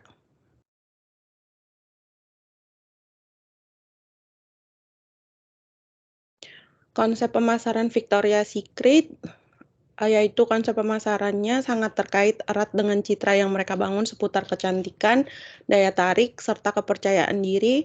Merek ini telah berhasil menciptakan identitas yang kuat yang menghubungkan produk-produk mereka dengan gagasan sensualitas dan kemewahan. Bu, ada contoh dari konsep pemasarannya diklik di tombol YouTube-nya itu.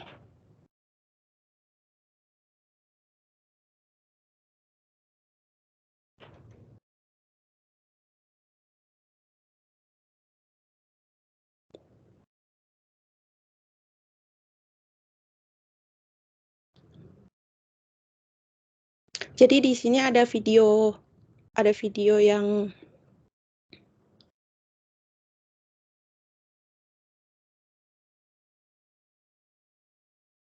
video launching kayak fashion show dari Victoria's Secret gitu, yang dimana ada diisi dengan Taylor Swift, terus ada dari beberapa model internasional juga. Actually, my department uses Monday.com, so I'm good. Work now. You're walking with Adriana. Stand by, Adriana. Taylor's entrance, stand by. Bahati's right here. She's made it. She's made it. We have Taylor. Send Taylor Swift. Ladies and gentlemen, please welcome back the one and only Taylor Swift.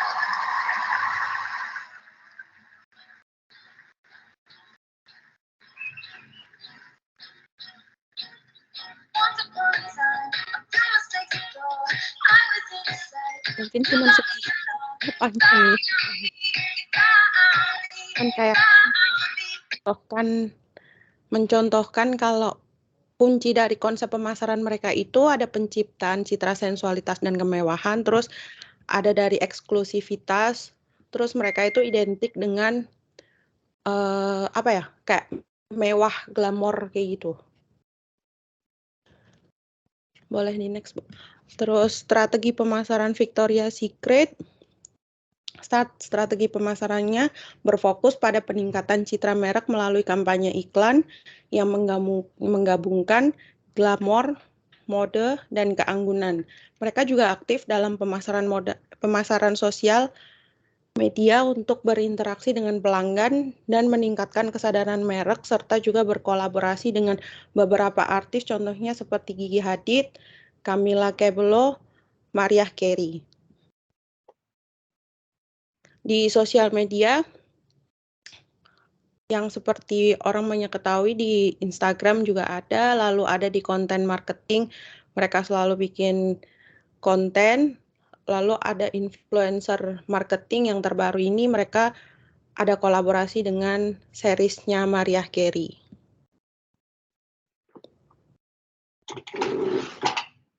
Segmentasi pasar Victoria's Secret, dari yang pertama itu ada usia dan jenis kelamin, terfokus pada wanita, memahami perbedaan preferensi dan kebutuhan berdasarkan usia, strategi pemasaran dan produknya disesuaikan dengan kelompok usia yang berbeda, yaitu dari teenager ke dewasa. Yang kedua ada preferensi gaya, menawarkan berbagai koleksi dengan gaya pakaian yang bervariasi, dari polos hingga berwarna-warni untuk memenuhi preferensi gaya pelanggan. Yang kedua yaitu ada citra seksi dan eksklusif, menyasar wanita yang mencari produk dengan citra seksi, anggun, dan eksklusif, memberikan rasa percaya diri dan kemewahan. Yang keempat itu dari produknya ada produk kecantikan, yaitu ekspansi ke produk kecantikan sesuai dengan citra merek mereka yang sensual dan eksklusif. Yang kelima yaitu ada pengalaman belanja yang memperhatikan lingkungan toko yang menarik dan layanan pelanggan yang memuaskan untuk menciptakan pengalaman belanja yang sesuai dengan preferensi konsumen. Segmentasi pasarnya itu sangat memperhatikan usia, gaya, citra, produk, dan pengalaman belanja wanita. Hal ini membantu merek ini tetap relevan dan dapat memenuhi kebutuhan dari beragam segmen konsumen wanita di pasar yang terus berubah. Penargetan pasar Victoria's Secret, mereka menargetkan konsumen yang mencari produk berkualitas tinggi dan gaya terkini. Mereka fokus pada variasi produk berkualitas tinggi yang tetap trendy juga, penekanan pada citra diri dan kepercayaan diri, membentuk produk dan kampanye, memotivasi konsumen untuk merasa lebih percaya diri, cantik, dan anggun. Dengan demikian, strategi penargetan mereka menyasar konsumen yang menginginkan kualitas dan gaya sambil membangun citra diri yang percaya diri dan positif.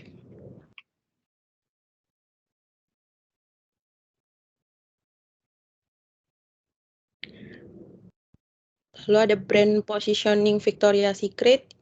Yang pertama itu ada kualitas tinggi. Mereka itu terkenal dengan produk yang memang berkualitas, dari pakaian dalamnya sampai ke produk kecantikan mereka, dengan mempertahankan kualitas tinggi demi memuaskan konsumen, yang dimana konsumen juga ingin produknya itu tahan lama dan memang terpercaya. Yang kedua yaitu gaya terkini, selalu mengikuti dan menciptakan tren mode terbaru. Mereka pun menjadi pilihan bagi konsumen yang menginginkan gaya yang terkini dalam pakaian dalam, pakaian tidur, dan produk kecantikan. Yang ketiga ada citra sensual dan mewah. Mengedepankan citra sensual dan kemewahan dianggap sebagai simbolis eksklusivitas dalam pakaian dalam dan kecantikan. Dari model ikonik hingga desain toko yang mewah, semuanya menciptakan kesan eksklusif dan anggun. Strategi distribusi Victoria's Secret, yang pertama itu ada toko retail fisik, dan ini gambar dari toko retail, salah satu toko retail yang ada di Amsterdam. Lalu yang kedua ada penjualan melalui website, yang mereka juga mempunyai website resmi yang selalu memiliki produk dan memiliki beberapa penawaran yang cukup menarik. Next, Bu.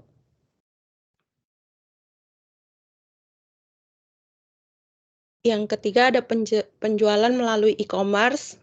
Mereka juga ada toko-toko yang officialnya yang Amazon, lalu ada Shopee juga, dan beberapa e-commerce lainnya. Yang keempat yaitu ada inovasi distribusi. Inovasi distribusi itu kayak melakukan inovasi dalam hal distribusi untuk menjawab perubahan dalam perilaku belanja konsumen. Terus mereka tuh juga mengembangkan strategi tambahan seperti penawaran khusus, pengirimannya cepat juga, dan layanan belanjanya disesuaikan untuk memenuhi kebutuhan konsumen secara lebih efektif. Next. Lalu ada pengelolaan produk Victoria's Secret, yaitu ada poin-poinnya, standar kualitas tinggi, mempertahankan standar kualitasnya di semua produk. Lalu ada koleksi terkini, yaitu selalu mengikuti tren mode terbaru. Lalu ada beragam pilihan ukuran dan gaya juga. Merek ini menawarkan variasi ukuran dan gaya untuk memenuhi preferensi pelanggan yang beragam. Lalu yang terakhir ada responsif terhadap kebutuhan pelanggan. Pendekatan ini mempertahankan posisi Victoria's Secret sebagai pemimpin dalam industri pakaian dalam dan kecantikan sambil memenuhi perubahan dan harapan terus-menerus dari konsumen mereka. Lalu ada strategi penetapan harga Victoria's Secret, yaitu ada 4 poin. Yang pertama ada fokus kualitas tinggi, yaitu harganya lebih tinggi karena produknya juga berkualitas unggul. Yang kedua ada desain dan inovasi, harganya premium didasarkan pada desain trendy dan inovasi dalam produk. Yang ketiga ada pengalaman belanjanya yang juga eksklusif. Mereka itu menjual pengalaman belanja istimewa, jadi bukan hanya di produknya. Lalu yang terakhir ada citra eksklusif, harga tinggi menjaga kesan kemewahan dan eksklusivitas merek. Strategi harga premium ini menarik konsumen yang menginginkan produk mewah, kualitas tinggi, dan pengalaman belanja istimewa.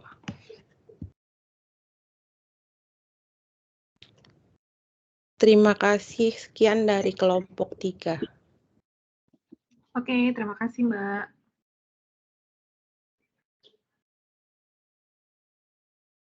Kita lanjut ke Mbak Anggi.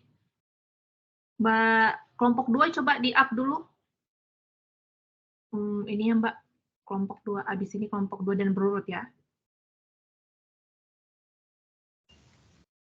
Kelompok 2 coba di-chat ulang saya, biar kelihatan repeat-nya. Ya Bu, bentar Bu. Mbak Anggi, udah ready ya? Waktu dan Ya, Bu. tempat, silakan.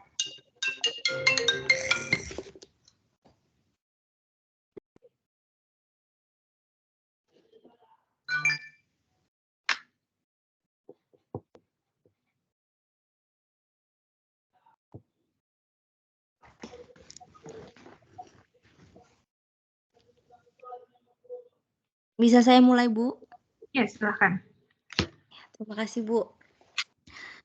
Kami dari kelompok 9, ada saya, Anggi Sofia Salacuba, dan ada Nafatia Nadiawati. Tapi izin, Bu, Nafa hari ini nggak bisa hadir, Bu.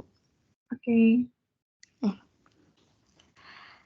Langsung saja, ini ada produk Starbucks. Jadi mengenal Starbucks tahun 1971, Sydney, Amerika Serikat, tiga pengusaha bernama Jerry Baldwin,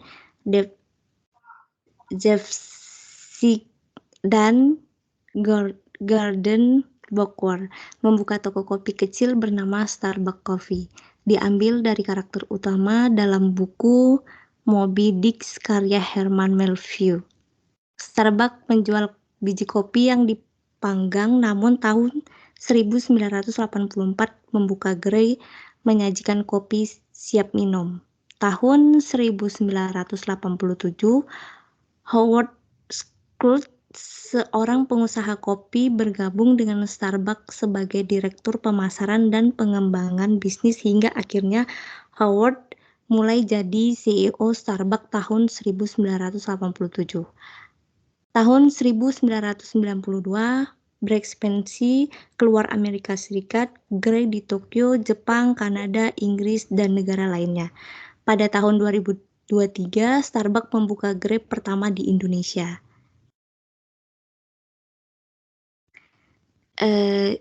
Ini teman-teman ada contoh pemasaran dari Starbucks tersendiri. Jadi buy one get one. Contohnya misalnya kalau seandainya kita beli di Starbucks ya teman-teman, itu biasanya tuh paling satu cup itu 100 di atas 100 NTD ya. Jadi kalau seandainya sistemnya marketing itu memang harus ada. Jadi di sini Starbucks tuh sering bikin buy one get one gitu. Next Bu.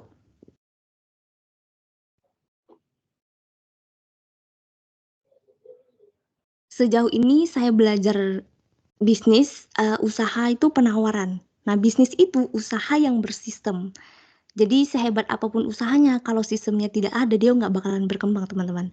Nah, menariknya, usaha sistem gandeng ini seperti tadi ya, contohnya itu seperti Howard tadi yang bekerja sama dengan Starbucks, yang tadinya Starbucks itu nggak jadi apa-apa karena udah bekerja sama dengan Howard. Sistem ini sangat membantu untuk sistem perkembangan suatu bisnis, saling mendukung tentang wawasan bisnis.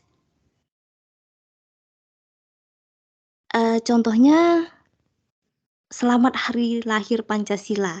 Jadi ini ada beli satu minum dan satu roti, tapi rotinya kurang kelihatan ya teman-teman. Itu gratis satu minum yang berwarna merah itu. Nah, terus selanjutnya itu di sini ada voucher Starbucks. Jadi dulu pengalaman saya tuh pernah kerja di salah satu perusahaan di Indonesia. Itu perusahaan itu tuh kerja sama dengan Starbucks. Jadi Starbucks, saya kurang paham gimana perusahaan itu kerjasama dengan Starbucks itu, tapi kami yang jelas sebagai karyawannya itu dapat voucher dari perusahaan itu untuk digunakan belanja di Starbucks. Tapi itu syarat dan ketentuan berlaku teman-teman. Jadi misalnya contohnya belanja 100 menggunakan voucher itu nanti bisa dapat jumlah jadi 300.000 gitu. Jadi kita mengeluarkan 100.000, terus totalnya itu bisa belanja di situ tuh 300.000. Next Bu. Nah, untuk kualitas produk di sini tuh kalau saya pribadi sih ya, karena saya pencinta kopi, jadi menurut saya nih kopinya tuh biasa aja. Bahkan sepengalaman saya waktu saya di Aceh dulu, kopi Aceh itu lebih nikmat menurut saya daripada Starbucks. Nah, kelebihan Starbucks ini di mana? Di pemasarannya. Jadi seperti yang saya bilang tadi, usaha itu penawaran. Nah, bisnis itu penawaran yang bersistem, usaha yang bersistem. Jadi menurut saya datang ke Starbucks itu tersendiri tuh saya perhatikan gimana caranya mereka punya bisnis ini, gimana sistemnya, gimana pemasarannya. Contohnya seperti gambar yang di sini teman-teman ada tangan, terus ada di situ tuh ada kuihnya, ada minumannya. Ini saya sama teman-teman saya, terus kita upload. Itu kan menjadi satu pemasaran juga, itu jadi suatu penawaran juga, misalnya di media sosial, jadi orang lain lihat kalau seandainya kita itu lagi nongkrong di Starbucks gitu. Next Bu. Nah, pencapaian perusahaan. Jadi Starbucks tersendiri sekarang itu beliau udah kerjasama dengan 7-Eleven. Coba perhatikan kalau seandainya kita ke 7-Eleven, itu tuh udah ada beberapa produk Starbucks yang mulai dari siap saji tinggal minum, yang atau belum diseduh itu udah ada. Dan Starbucks saat ini tuh juga ada jual aksesoris seperti tempat minum atau tasnya ya teman-teman. Lanjut Bu. Nah, ini ada Starbucks Hualien yang baru buka. Sebenarnya itu biasa aja ya. Ada gedung kuno di sana. Next Bu. Nah, jadi gedung tua yang disulap menjadi Starbucks Coffee yang sangat ramai pengunjungnya. Hebatnya pengunjung dari luar kota Hualien. Artinya di era medsos ini sangat cepat menghipnotis massa untuk berpengaruh berkunjung di Starbucks ini. Karena pemandangan yang cantik, Starbucks ini mempunyai daya tarik yang keren. Pengunjung dikasih 2 jalur untuk masuk. Jadi yang kanan itu jalur untuk order, yang kiri itu jalur untuk masuk ke danau buatan tersebut, teman-teman. Lanjut, Bu.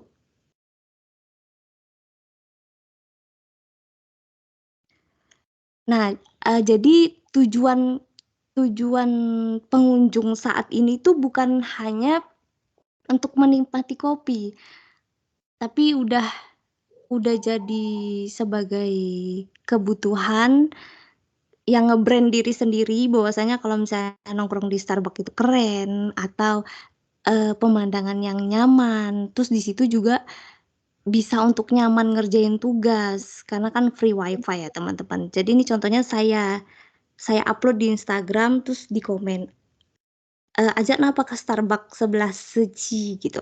Nah kan itu juga termaksud pemasaran ya teman-teman. Lanjut Bu.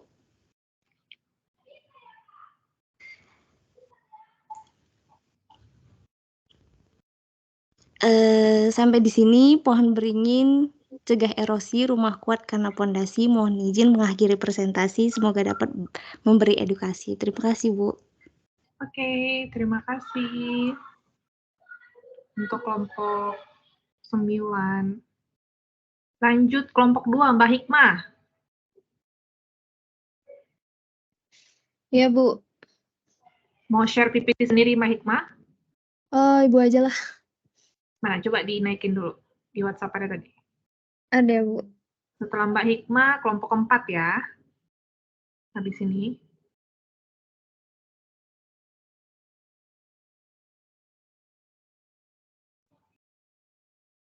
Belum masuk, Mbak Hikmah. Di grup atau di mana, Bu? Chat pribadi kan, Bu? Iya. Oh iya, bentar, Bu. Belum masuk ya? Oh iya. Saya kira lagi salah. Kelompok 4, kelompok 5 coba di-up dulu di WhatsApp. Kelompok 4, 5. Dinar. Dinar. Iya. Maaf ya, Bu. Oke. Ini soalnya laptopnya lagi ada agak bermasalah dari kemarin. Kelompok 4, Mbak Widya ya, Mbak Widya Trisnawati, Mbak Indi, sama kelompok 5, Mbak Uut Krisyanti, sama Mbak Nindi. Coba dinaikin di grup dulu. Di grup, di WA, di WA. Dinar.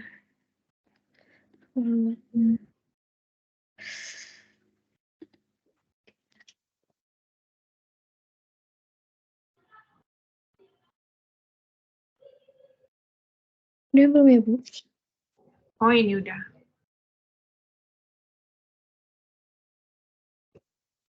Dinaikin ya, Mbak Widya, Mbak Uut, Mbak Nafatia, Mbak Dwi Jayanti,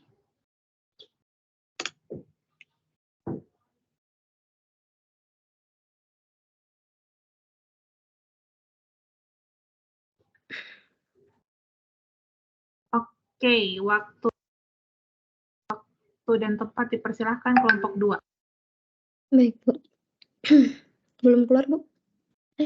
Masih. Ya, sebelumnya Assalamualaikum warahmatullahi wabarakatuh. Kami dari kelompok 2 beranggotakan saya sendiri, Hikmah Arfiti, dan sahabat saya, Mas Muhammad Badarudin. Mohon maaf sebelumnya, Bu, ini biasa banget tampilannya karena emang lagi ada masalah jadi nggak support buat ngedit. Sebelumnya saya ingin menjelaskan alasan saya kenapa memilih brand Honda. Yaitu menurut saya karena Honda ini merupakan brand yang unggul di dunia otomotif. Bahkan untuk produknya seperti mobil, motor, dan mesin-mesin lainnya itu sudah sangat mendunia ya.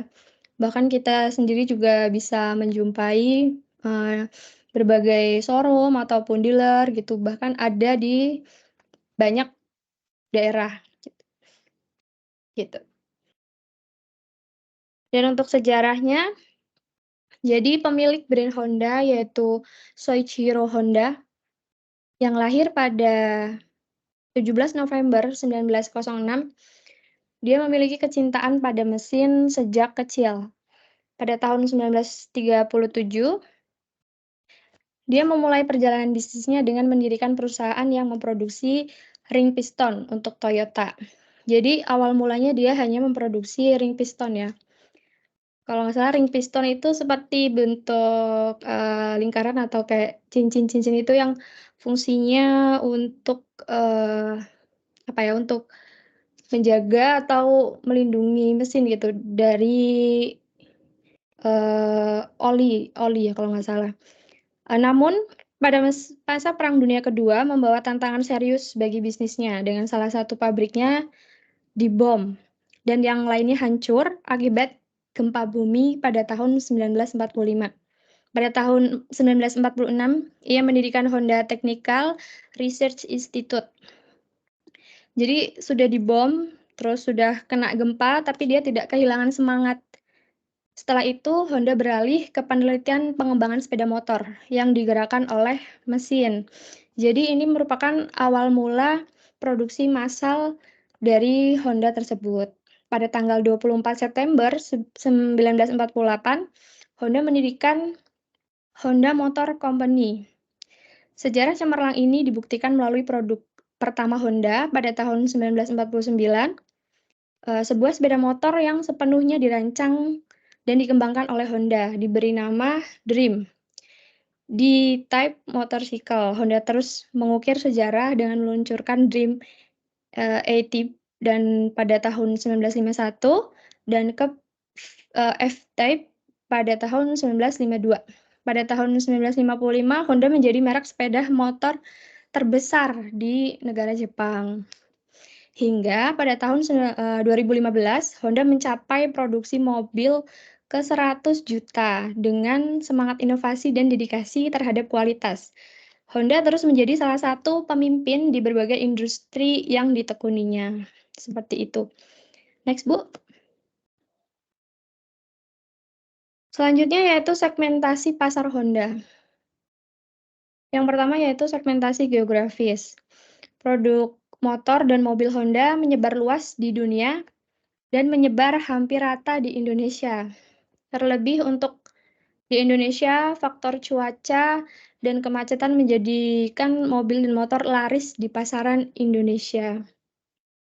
Jadi, teman-teman mungkin banyak ya kita temui mungkin tetangga ataupun saudara atau bahkan kita sendiri yang memakai produk Honda ya. Kayaknya zaman sekarang itu kebanyakan orang setiap rumah pasti punya minimal motor gitu ya untuk aktivitas sehari-hari gitu. Dan kebanyakan yang saya tahu itu merek Honda ini yang paling banyak dijumpai. Seperti itu. Dan untuk yang kedua yaitu segmentasi demografis. Segmentasi demografis dari Honda yaitu dari usia 17 tahun ke atas. Untuk semua jenis kalangan dari muda, dewasa, tua, perempuan, maupun laki-laki. Seperti kita tahu sendiri ya bahwa usia 17 tahun di mana kalau di Indonesia itu minimal pembuatan SIM C atau SIM sepeda motor itu dimulai dari 17 tahun. Tapi bahkan sebelum itu anak-anak SMP pun banyak yang udah pakai motor ya. Selanjutnya yaitu ada segmentasi psikografis. Segmentasi psikografis dari Honda yaitu untuk semua kelas kalangan bergaya sport dan otomatis. Jadi untuk semua kalangan misalkan dari kelas bawah, menengah, atau atas itu telah disediakan oleh Honda gitu ya. Misalkan dari yang paling bawah ya, atau misalkan dari harga yang murah, misalkan dari motor Beat gitu contohnya, atau bahkan mesin sedot itu juga mesin sedot air gitu juga ada ya. Itu kalau kita ambil contoh motor misalkan yang dari paling rendah itu ya ada Honda Beat yang mulai dari harga 17 jutaan. Yang di atasnya lagi ada Scoopy. Yang menengah juga ada Vario ya. Vario terus PCX bahkan ada yang sampai harga 90 juta itu Honda Forza. Seperti itu. Selanjutnya yaitu segmentasi perilaku. Pabrik motor dan mobil Honda mempunyai variasi produk yang banyak dan memiliki pemilihan waktu yang tepat untuk menjual produk baru serta kemanfaatannya. Jadi, mempunyai variasi yang berbeda-beda ya, tentunya dari segi spesifikasi dan harga gitu kan. Pemilihan waktu yang tepat untuk menjual produk tersebut. Selanjutnya, Bu.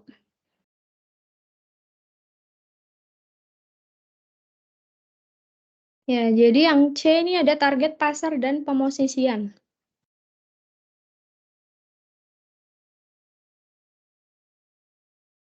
Yang pertama yaitu mobil penumpang. Target pasarnya, konsumen yang mencari mobil penumpang dengan kinerja yang handal, efisiensi, bahan bakar, dan teknologi canggih.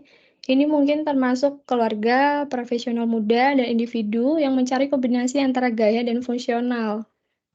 Jadi selain berguna untuk sehari-hari, bisa untuk bergaya, dan tentunya fungsinya juga tidak kalah bagus. Pemosisiannya yaitu Honda dikenal untuk mobil yang andal, efisien, dan memadukan teknologi yang canggih dengan desain yang menarik.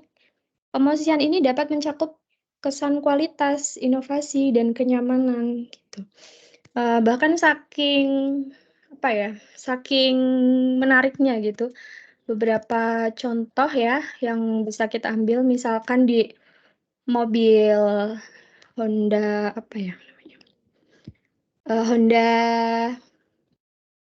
Honda WR-V ya, itu ada fitur yang namanya walk away auto lock. Jadi pintu mobilnya itu bisa terkunci secara otomatis setelah sesaat kita meninggalkan mobil dengan jarak sekitar 2 meter.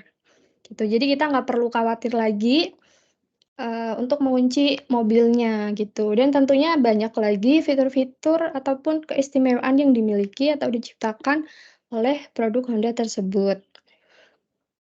Yang selanjutnya yaitu sepeda motor ya. Target pasar. Konsumen yang mencari sepeda motor yang andal, efisien, dan serbaguna, termasuk pembeli yang mencari sepeda motor untuk penggunaan sehari-hari, petualangan, atau hobi.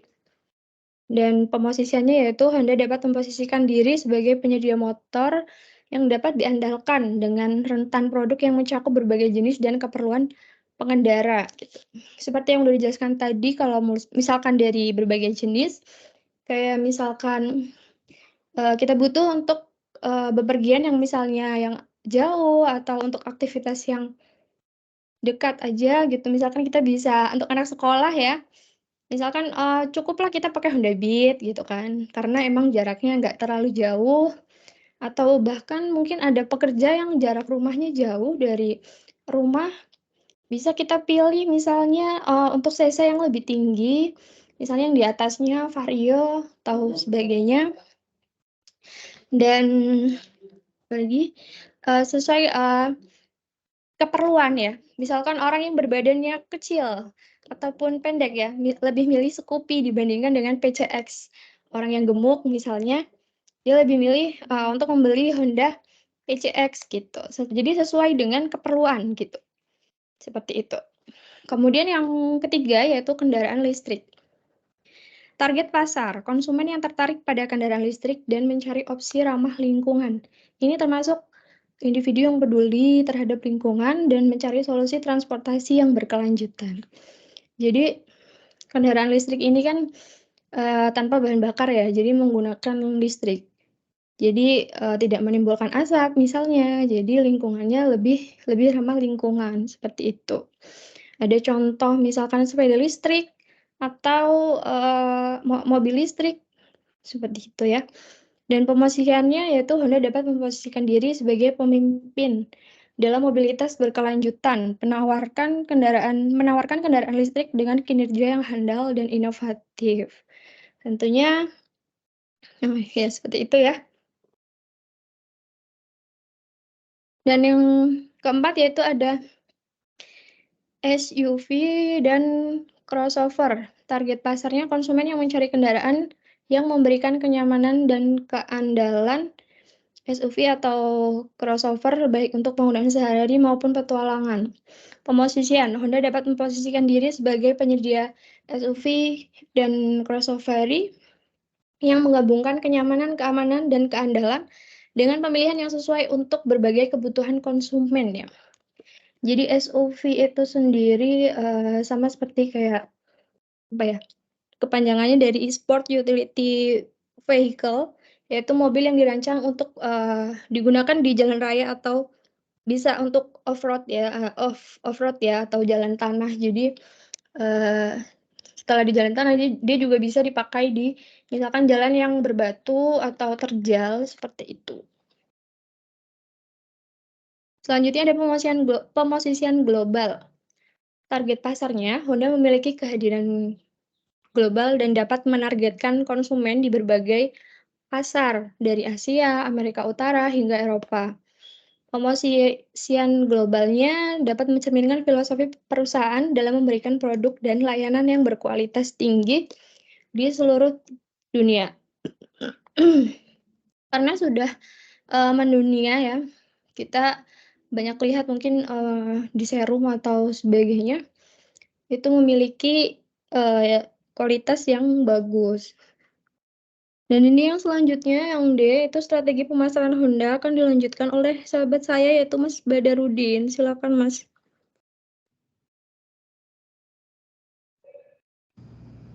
Ya, bisa terdengar.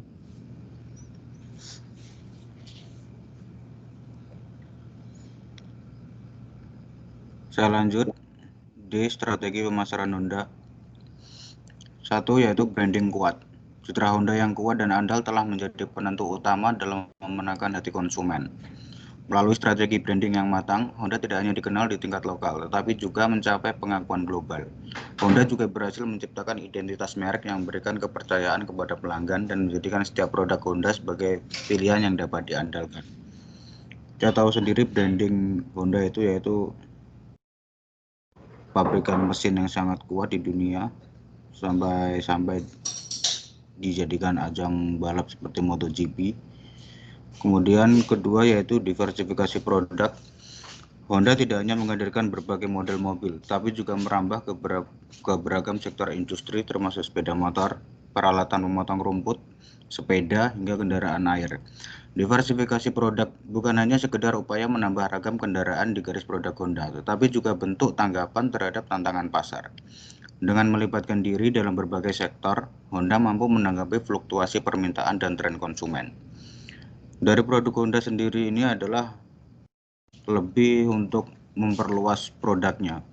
Seperti dari mobil juga ada dari pabrik Honda, dari motor juga ada, dari seperti pemotong rumput hingga kendaraan air pun ada. Tidak seperti produk-produk lainnya seperti Toyota yang hanya memproduksi mobil ataupun Yamaha yang hanya memproduksi motor dan lain sebagainya. Kemudian teknologi inovatif. Honda telah menjadikan teknologi inovatif sebagai strategi pemasarannya. Keunggulan teknologi ini tidak hanya tercermin dalam performa kendaraan, tetapi juga dalam kehadiran fitur-fitur canggih yang memenuhi harapan konsumen modern. Strategi teknologi inovatif Honda tidak bertujuan untuk menarik pelanggan, tetapi juga meningkatkan pengalaman pengguna. Fitur-fitur inovatif seperti sistem keamanan canggih, konektivitas yang intuitif, dan pembaruan perangkat lunak otomatis memberikan nilai tambah kepada konsumen. Kemudian 4, ramah lingkungan. Dalam upayanya untuk mengurangi dampak lingkungan, Honda aktif dalam mempromosikan kendaraan ramah lingkungan seperti tadi yang telah disebutkan Mbak Arfi, termasuk mobil hibrida dan eksplorasi teknologi bahan bakar sel hidrogen. Dengan demikian, Honda tidak hanya menjadi pemimpin dalam industri otomotif, tetapi juga agen perubahan yang berkontribusi pada pelestarian lingkungan. Kemudian dari segi kualitas, Honda menjaga standar kualitasnya dengan komitmen terhadap kontrol kualitas yang ketat, mulai dari pemilihan bahan baku hingga tahap produksi. Setiap langkah diawasi dan diuji untuk memastikan bahwa setiap kendaraan yang keluar dari pabrik memenuhi standar tinggi Honda. Dengan pendekatan ini, Honda tidak hanya memberikan kendaraan yang handal, tetapi juga membangun kepercayaan konsumen terhadap keandalan produk mereka. Kualitas dalam hal ini sendiri bukan hanya sekedar atribut produk, tetapi juga merupakan jaminan kesetiaan pelanggan terhadap merek Honda. Lanjut. Oke, kita waktunya udah habis ya, Mas. Ya, Bu. Nanti untuk lebih detailnya dibuat di Word file-nya aja. Nah, Oke. terima kasih untuk kelompok, harusnya kelompok 2. berapa ya? Kelompok 2. Oh. Nah, yang belum itu kelompok 4, 5, 7, 16. Benar ya? Benar. 4, 5, 7, 16. Nah, karena kita waktunya nggak cukup, nanti yang lain mungkin terganggu kalau kita perpanjang kelasnya. Kalian yang 4 kelompok ini, direkam aja presentasinya, rekam suara atau rekam video juga boleh. Lebih bagus rekam PPT seperti ini, dikirim ke saya. Oke? Tapi durasinya jangan nggak usah lama-lama, jangan panjang-panjang. Nanti nggak muat dikirim lewat WhatsApp.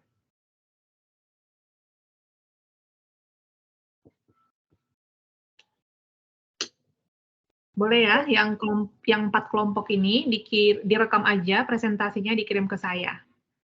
Nanti nilai kalian yang muncul di tugas 3 itu hasil kombinasi presentasi dan Word file-nya. Jadi kalau kalian lihat nanti nilainya gitu, itu 2 yang dinilai, yang presentasi dan yang Word file-nya. Itu hasil kombinasi presentasi kalian dan yang tulisannya, oke? Sampai di Baik, sini Bu. ada yang mau ditanyakan?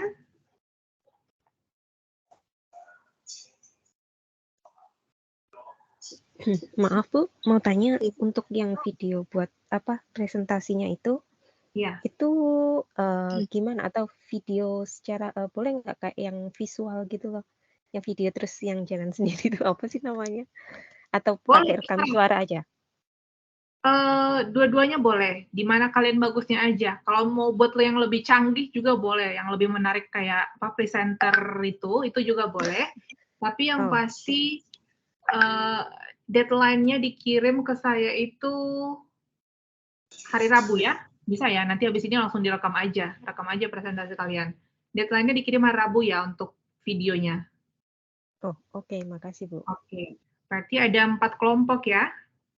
Yang belum presentasi yang harus kirim video sama saya, video presentasinya, oke? Bu, dikirimnya di WA? Iya, WA saya. Oh iya, Bu. Kirim ke WA saya aja. Batasnya hari Rabu ya, jangan kelamaan kirim videonya. Biar langsung dimasukin nilai kalian. Oke, kalau tidak ada lagi pertanyaan, kita akhiri tutorial kita sampai di sini, dan selamat mengikuti persiapan UAS ya. Ini tutorial kita yang terakhir. Kalau ada salah, mohon maaf. Semoga ilmunya bermanfaat untuk kalian semua. Amin. Sama-sama Ibu. Kalau ada salah mohon maaf. Bu minta doanya Bu, semoga ujiannya dimudahkan. Amin. Ya, semoga lancar ya dan nilainya bagus-bagus semua. Amin. Makasih Bu. Terima kasih Bu. Oke, sampai jumpa. Bye. Semoga ketemu di lain kesempatan.